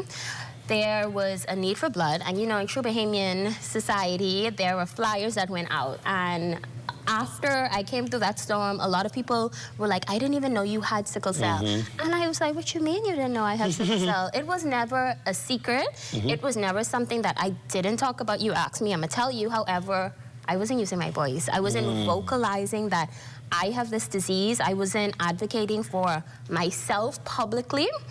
And I think I not only did myself a disservice, but I did my community a disservice because I think that I was very privileged. I had a mother who, when she found out that her daughter had sickle cell disease, she dove into it. And when I was about maybe 3 or 4, then she found out that she also carried the disease, not just the trait, but she had the disease, a rare form, sickle beta thalassemia. So sickle cell and my care, my well-being became her life. So I was very fortunate, and I thank her and God every day. However, a lot of people don't have that reality. I was just going to say, that ain't the normal thing. No, that is not the normal thing. And when I'm saying, like, reluctant, like, she did not leave my side. So I was able to thrive. I was able to beat statistics because they didn't think that I would make it past 13. I turned 31 this year. Congratulations. So thank you. You look 16. Thank you. So I've come a long way, and I recently moved back home, and I've always spoken about sickle cell, but I think now I'm taking it to a different level because I'm really passionate about this work, and me and God, we have a little agreement. You know, I'm willing to endure the pain that you've given me. I could carry this on my back 10 different ways, but you have to enable me so that I can make a change for the generation that comes behind me, because people look at me and say, boy, you look good. You don't even look like you have sickle cell. And while I don't, I do, and I'm affected by it every single day. So if I can carry this weight, that doesn't mean the next generation should have to carry this weight. And I think that that begins, one, at awareness. A lot of people don't know what sickle cell disease is, and it affects the Black population at a disproportionate rate. And we live in the Bahamas, a Black nation. So that means that we're already at a disadvantage. However, when you ask someone about sickle cell disease, if they carry the gene, they usually don't know, and they'll probably tell you, well, I know someone who died with sickle cell disease, but I want to take it past that point. I want people to know their status, because when you know your sickle cell status, you're able to have informed discussions. When you're informed, you can make informed decisions. And I want people to not think that it's eugenics or that I'm saying that people with sickle cell disease shouldn't be born or shouldn't live, because, I mean, look at me. I have sickle cell and I think that I'm amazing. However, I've endured a lot, and I really don't want people to endure that. Listen, I've been hospitalized more than 100 times before 13. Wow. In the last 5 years, I've been in the ICU twice. Near death, like knocking on death's door. So every day, I think that I get through a new challenge, I overcome a storm, and while I am able to do it, and I thank God for allowing me to be able to do it, I don't want anyone else to do it. I want us to be able to stop that with information, with awareness. But right now, I'm trying to move away from just awareness to now awareness and action. So that's my goal. Awareness to action. We're going to keep you informed, but now I'm going to advocate personally. Where's the newborn screening? Where's the registry? How could we not have a sickle cell registry in the Bahamas? How are you gonna care for something that you can't even count? You don't know for sure how many people live with this disease in the Bahamas or have the gene. And for me, I think that's a problem. I take that personally, and I think that not enough is being done. And I think that people will continue to have children with sickle cell and endure the hardships that come with it. Because people think that it's okay, it's easy, but it's not. It's definitely not. It is not. And it not only affects me, the person with sickle cell, but the entire family. Can people have the gene and not have the disease? Absolutely, absolutely. So you can carry the sickle cell gene, which means that you carry 1/2, right? So in order to get the disease, you need the gene from both parents. So if one of my parents has the gene, I may only get the gene, and that's only the probability. Now, if both of my parents have the gene, then it's an increased probability, an increased chance that I will have the disease. So a lot of people don't know that they carry the gene or their partner carries the gene. So then we go and hitch up and have kids, and our children then may have sickle cell disease. Wow. So you can now see. That's serious. Because you can imagine you're in love and you're dating and you're wonderful and this is your soulmate, and then you said, okay, let's do a test. Let's just make sure we, you know. This is why I think you should have that conversation early. Yes. Like my beautiful, lovely pediatric hematologist, Dr. Sinkri, says, you better get tested before your love breakdowns. All in love, you should have those conversations. And I do. Before we even get to the dating, when we're talking, I would know, you have the status. Like, do you know that you have the status? If you don't know, then you need to get tested before anything goes further. And not saying that if you fall in love, right, and you find out that this person has sickle cell trait, that doesn't just completely veto the situation. While it may be more expensive, there are other alternatives. You know, you can do genetic testing. You can do IVF, and it may be kind of like a taboo topic, or people may not like that topic, but I promise you, spending $20,000, $30,000 on figuring out if your child carries that disease is far cheaper than spending hundreds of thousands of dollars on care. And then not only that, but in seeing your child, the child you bring in the world, your flesh and blood, endure pain that you can't take away. I've heard that that's the most painful experience. Tell me about it. You know, it's, even though I have the disease and I've been plagued with pain all my life, having a child and seeing her where I can't help her,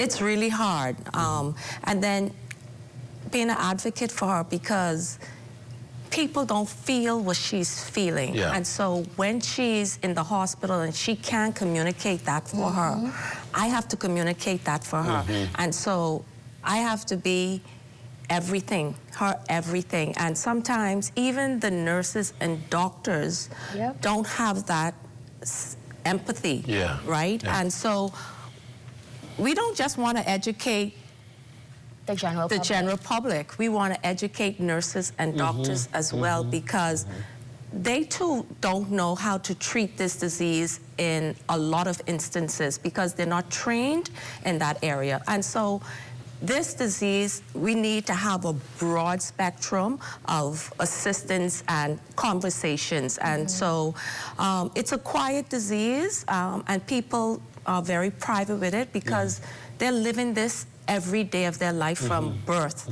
And so sometimes it's very hard because people get bored of hearing, you're in the hospital again, you're having a crisis again, but it's our reality. Every day we are in pain, acute pain, chronic pain.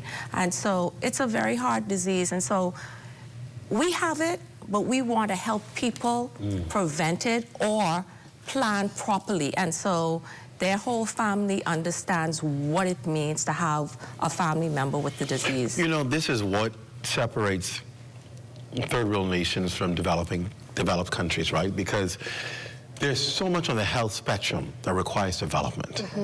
And those countries who are, no matter all these diseases in the world, they're finding ways to ensure that they're professionals, that there are advocacy groups, that there's information sharing, that people are aware.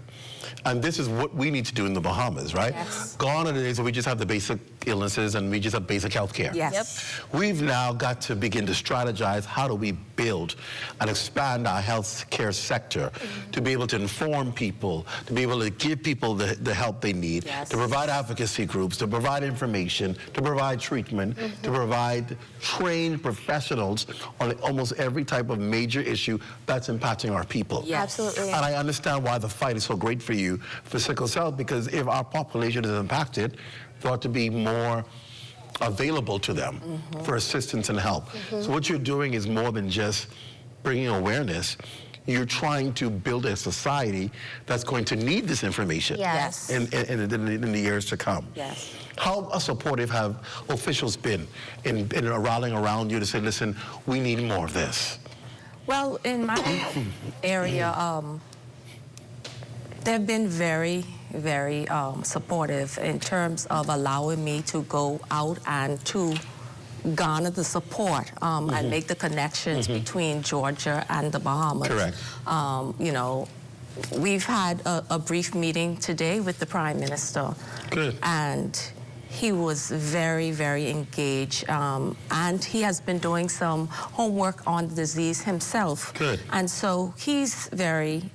because you would think in a public service of 20,000 plus people, somebody there might have it, and how does it impact their work life? Yes. What are the policies that government have in place to ensure that if somebody has a disease, how can they work and be considered and not be left there as if, we're wrong with you, why are you always out? Exactly. But there has to be policies in place for that. There has to be policies, and there is a lack of policies, a lack of understanding, a lack of empathy, and a lack of care in how we speak to people who may be different from you.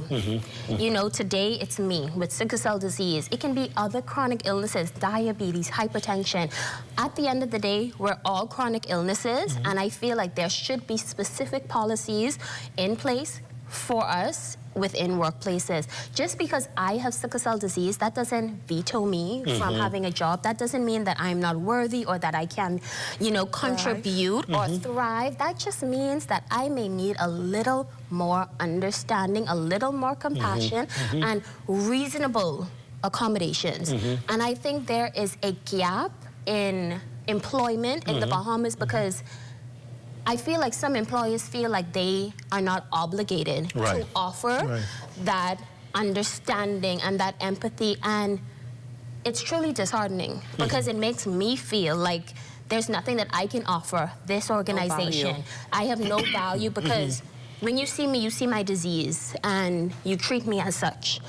And even sometimes in the way people speak to you and the things that they say, they think that it may just be normal, but you're saying things to me that is hurtful. You know, things that I can't do anything about this disease. And despite having this disease, I try to do my best. I try to be vulnerable and transparent. And I understand when other people with sickle cell disease don't come forward and don't tell their story.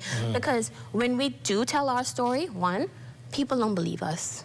Just because I look like this, people don't believe I'm in pain. I've had bosses come to me and say, oh, well, you look fine. I see you gone and do this, so I see you was here when you called out of work the other day. And it's like, wow, the audacity. I'm here doing my best. I'm here giving my best, and all I get is backlash and misunderstanding and just the hesitancy or the unwillingness to understand or to say, you know what, I want to learn more. Right. Tell me more. Let's see how we could break this down. Let's see how we could take this to another level. And there is an overall lack of that across the board. So we got to put the human back in human resources. And then we also want to engage employers and also schools I was just about to say. to educate. Good point. Yes, Good point. because when these children, we've had so many people in the sickle cell community wanting to take their children out of school because of how they're treated from administrators and children and bullying. And so there's a real need, an urgent need for training on all levels, all fields. And we're ready to do the work because I'm a Bahamian, I'm a proud Bahamian, and I would want every Bahamian to have the opportunity to live their full life. I think I see what your legacy is going to be in national policy for sickle cell. Tell us again about this weekend. So, this Sunday, November 16th, we're starting the day off with a sickle cell screening for free. So come out to the Prescription Parlor Pharmacy on East Street South at 10:30 a.m. to 1 p.m. I, in conjunction with the Walk-In Clinic and, like mentioned earlier, the Bahamas Pharmaceutical Association, we're coming together and we are offering the public a chance to know your status. Why wouldn't you? It's free. You don't have to pay for it. Come and do it, and it takes minutes. And then later on that day, we're having CME accredited presentations and a roundtable discussion with a few experts within the field. Everyone's coming together, sharing their presentations, and we're going to do an opportunity for us to share and engage in conversation, and there will be an opportunity for the audience to share their perspectives or ask questions as well. And I'm so excited for this opportunity because, one, we have a direct connection to speak with people in the healthcare field. Like mentioned earlier, I think they also need to understand what we go through from a patient perspective, not just seeing us as a number or a patient, because I'm more than a patient, I'm more than sickle cell disease. So seeing us as a patient beyond that, so we're gonna have that conversation, and then engaging with other members of the sickle cell community. So come out, learn about your status, tell a friend, and if you know someone within the community, tell them to come out as well, because we can only connect to those who are willing to engage, and we know that there are a lot of people with sickle cell or with the trait who aren't interested all the time in engaging because it's painful. So I'm so excited about the opportunity. I'm excited to get the information out there, to engage, and to take it to another level. This will be the first of many, I might as well tell you. Congratulations to you. Sunday's going to be a big day. Congratulations to you. Thank you. Thank you guys for being here again. And I'm sure it won't be our last time. Thank you so much. When we come back, we're going to talk about something for the men, right? Men talk. All right, we talk about sickle talk. We're going to talk about men talk next, and about the first ever National Men's Week right after the break. Stay with us.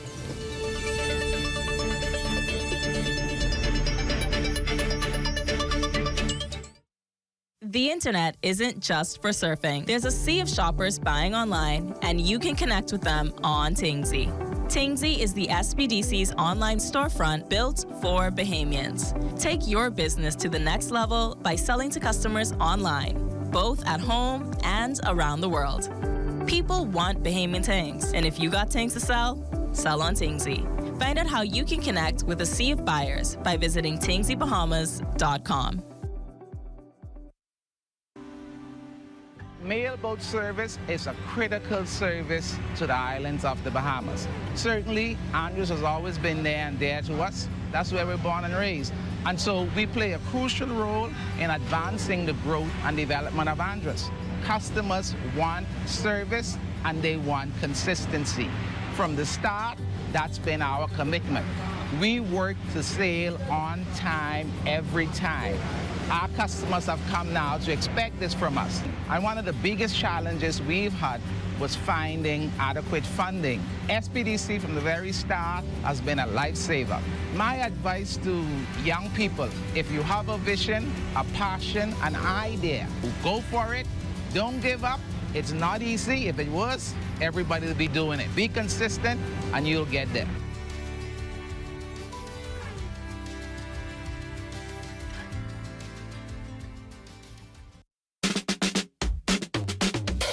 Coming this fall, Royston Jones and Melina Leonard on The Bahamas Tonight Access Now. Weekdays, 7:30 p.m. Tune in and get your fill of community news. Family Island news, entertainment, and, well, sometimes slithering animals. That's The Bahamas Tonight Access Now, weekdays, 7:30 p.m. Only the sun covers the Bahamas better.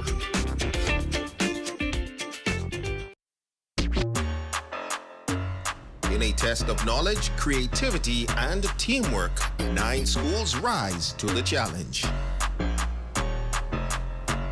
Mary Starr, Tabernacle, Jack Hayward, St. George's, Bishop Michael Eldon, 8 Mile Rock, St. Paul's, Grand Bahama Academy, and Sunland. The brightest young minds go head to head. Who will lead? Who will win? Who will make history in the battle of the brains? Powered by Grand Bahama Power.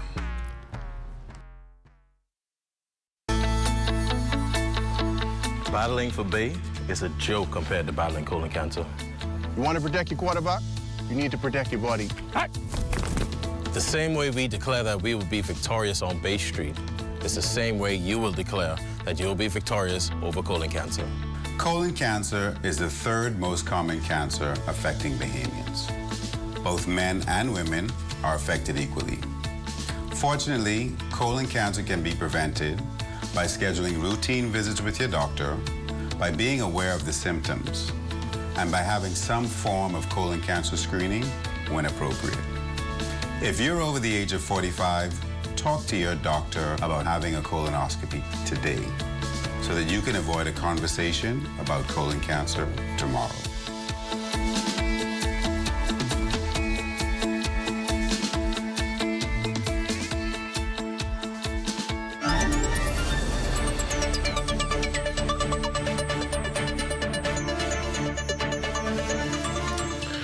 Finally, tonight, it's no secret that men play a very important role on every level of society. Women need men. Men need men. Children need men. And life in general, well, needs men. With that in mind, the Ministry of Social Services, Information and Broadcasting Men's Desk has partnered with the International Men's Day Bahamas Association to hold the country's first Men's Week, starting this Sunday, November 16th through Saturday, November 22nd. Joining us tonight is International Men's Day Bahamas Committee President, Pastor Henry Higgins, and his Vice President, David Williams. Gentlemen, welcome to the Rundown. Thank you. Thank you for having us. Good to have you. Talk to us about Men's Week. Why the importance of having Men's Week? Well, it is important to have Men's Week simply because every day we hear men being bashed and everything negative about men. This Men's Week is about promoting positivity about us men. And I think it's important for us to celebrate men and boys as much as possible in the public domain. And so that's what this Men's Week is all about, celebrating men and boys, which is our theme for this week. Why do you believe men across the country should be appreciated? You know, the fact that in life, people tend to pull men down. I am a firm believer in uplifting men. As a matter of fact, my non-profit is actually called Uplifting Men's Ministry. I believe as a believer in Christ that God has called us to be leaders in this country. And I've always said to people, and I heard you talk about the prison, and as you know, and I've always shared, I've now done volunteer work there for the last 20+ years of my life. And one of the reasons I believe that Christ called me to prison ministries is because I am dealing with men who are, we call it at the bottom pole of the ladder. And when you find men in a situation like that, the only thing left is to lift them up. Christ is our example. Jesus meets us where we are, male, female, boy, or girl, at our lowest point, and he lifts us up. And so this is what we ought to do with our men in society. We ought to lift up men, focus on the positive things, highlight the positive things that men are doing. When we talk about, and I'm glad you started talking about that, because I want Pastor Henry to talk about it. How do we correct the negative stigma about men? It seems as if that lives on. This taboo thing about men not living in a rightful place, not doing the rightful thing in a home. Men are this, and men are that, and men are this. How do we get rid of that stigma, and how can this week address that? Well, we need help from the press, big time. Because I think the more things we put at the forefront of our nation through the media, people will have to come to get a different perspective about men. When we use the word men, they put all of us in one basket. Lump everybody in one basket. All of us are not bad. And I dare say that there are more good men in this country than bad men, because we got a whole crew sitting right here. Right. That's correct. And so it's important for us to be able to celebrate, pinpoint, and show out the men who are doing well in this nation, who are doing positive things. I have a co-worker who has raised 4 children, 4 girls by himself. Girls? Yes, 4 girls, and they are all doing well. That's the type of person we want to celebrate. They're the kind of people to highlight. Yes, sir. Yes, sir. And so it's important for us to look for stories like that and elevate and celebrate those type of people. And I firmly believe that this week is going to do that. We're going to celebrate our men and boys in a big way. How do we make sure this continues beyond just a week of celebration? How do we make sure that the celebrating of men continues to be a part of our society and not bashing or just highlighting it for a week? I think what we need to do, first of all, there's a term most people use, real men. Yeah. I don't use that word. There's no such thing. Right. You are the man, right. We don't say they're real women. No, there's no such thing as a real man. Right. A male is a male. The term I use is either you're responsible or you're irresponsible. Right. The same thing applies to female. So to answer your question, let's focus and highlight positive things men are doing. That's what our organization is all about. Anytime you hear International Men's Day Bahamas Committee, you will hear positive things men are doing. You will see us point to positive things that men are doing.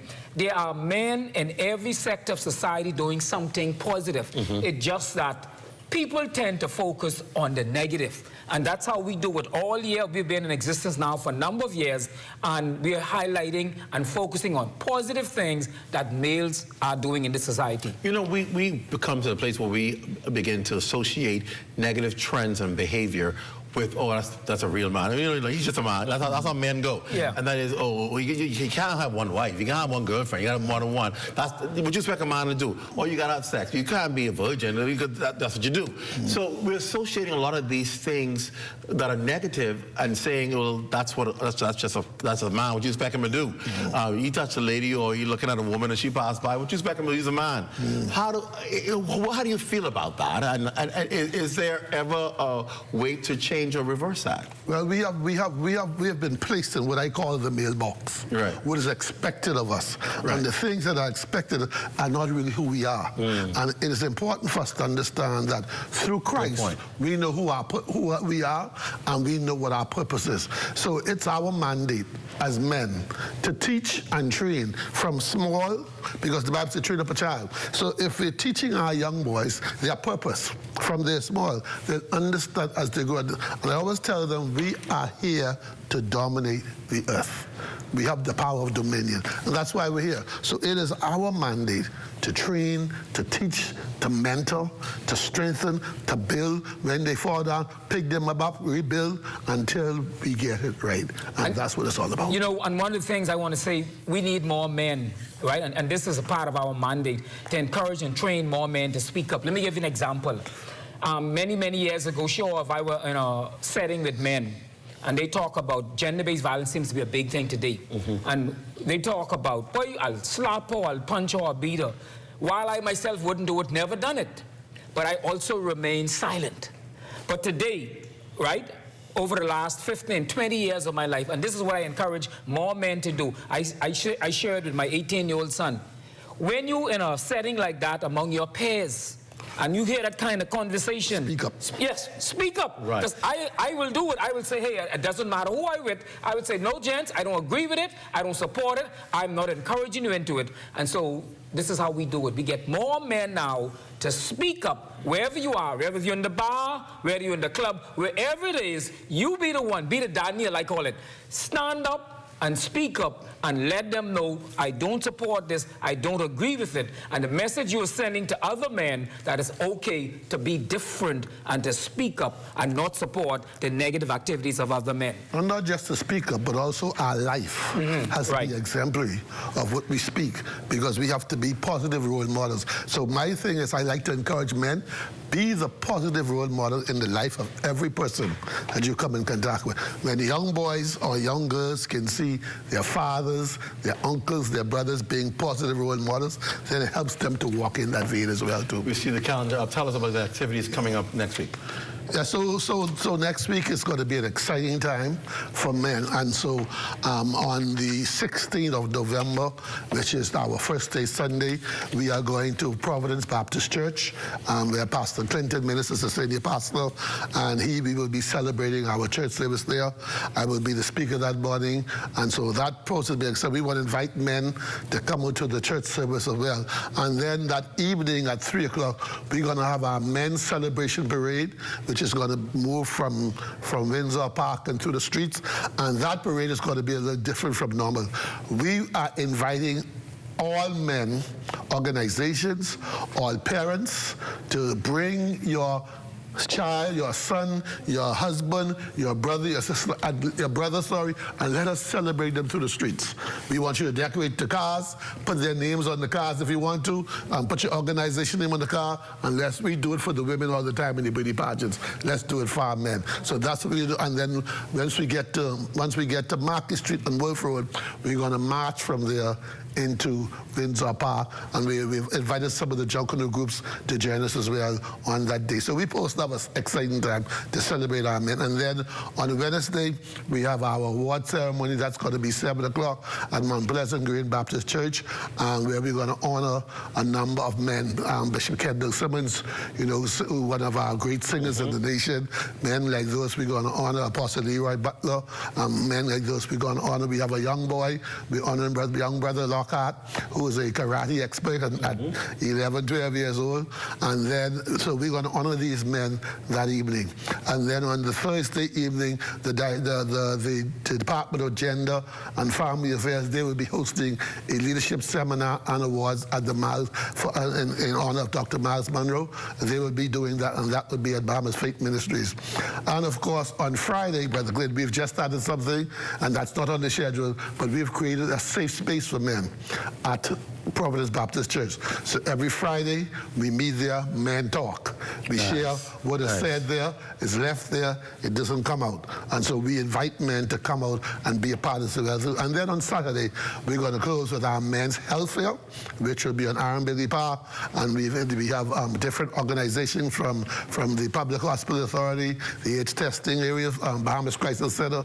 They're going to come and join us as we do a health fair. We're going to have some exercise going on, so maybe you come and get fitness in, that sort of thing. So it poses to be an exciting time this week, but it's all about celebrating our men, promoting our men, and putting our men at the forefront where they ought to be. And one other thing he had forgotten, and that was Monday. That's prayer. The prayer, I saw that. We recognize that. Mm-hmm. I mean, we could be the best father in the world, but if we don't look to Christ for prayer, for leadership, for guidance, and so at Grace Community Church with Pastor Lyle Bethel, we're going to have a prayer meeting for men, and we're encouraging men to come out, because it has to start with prayer. It has to start with a relationship with Christ. Outside of that, then it really means nothing. Correct. Congratulations to you.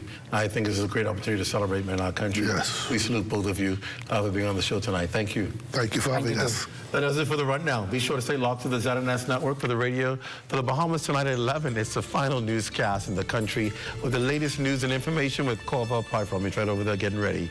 For all of us here at ZNS, I'm Clint Watson. Thanks so much for joining us. Don't forget, tomorrow night is a rundown on leadership with Ahmad Rashad, and I'll be back on Monday. Have a great one, everybody. Good night.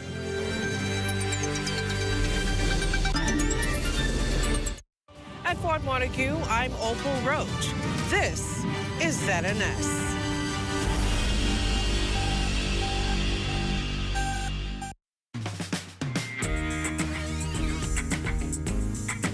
You and Your Money is brought to you by Sand Dollar and Focall. Welcome to You and Your Money. On this show, we take a look at a presentation by Dwight Gibson, Director of Operations and Product Development for the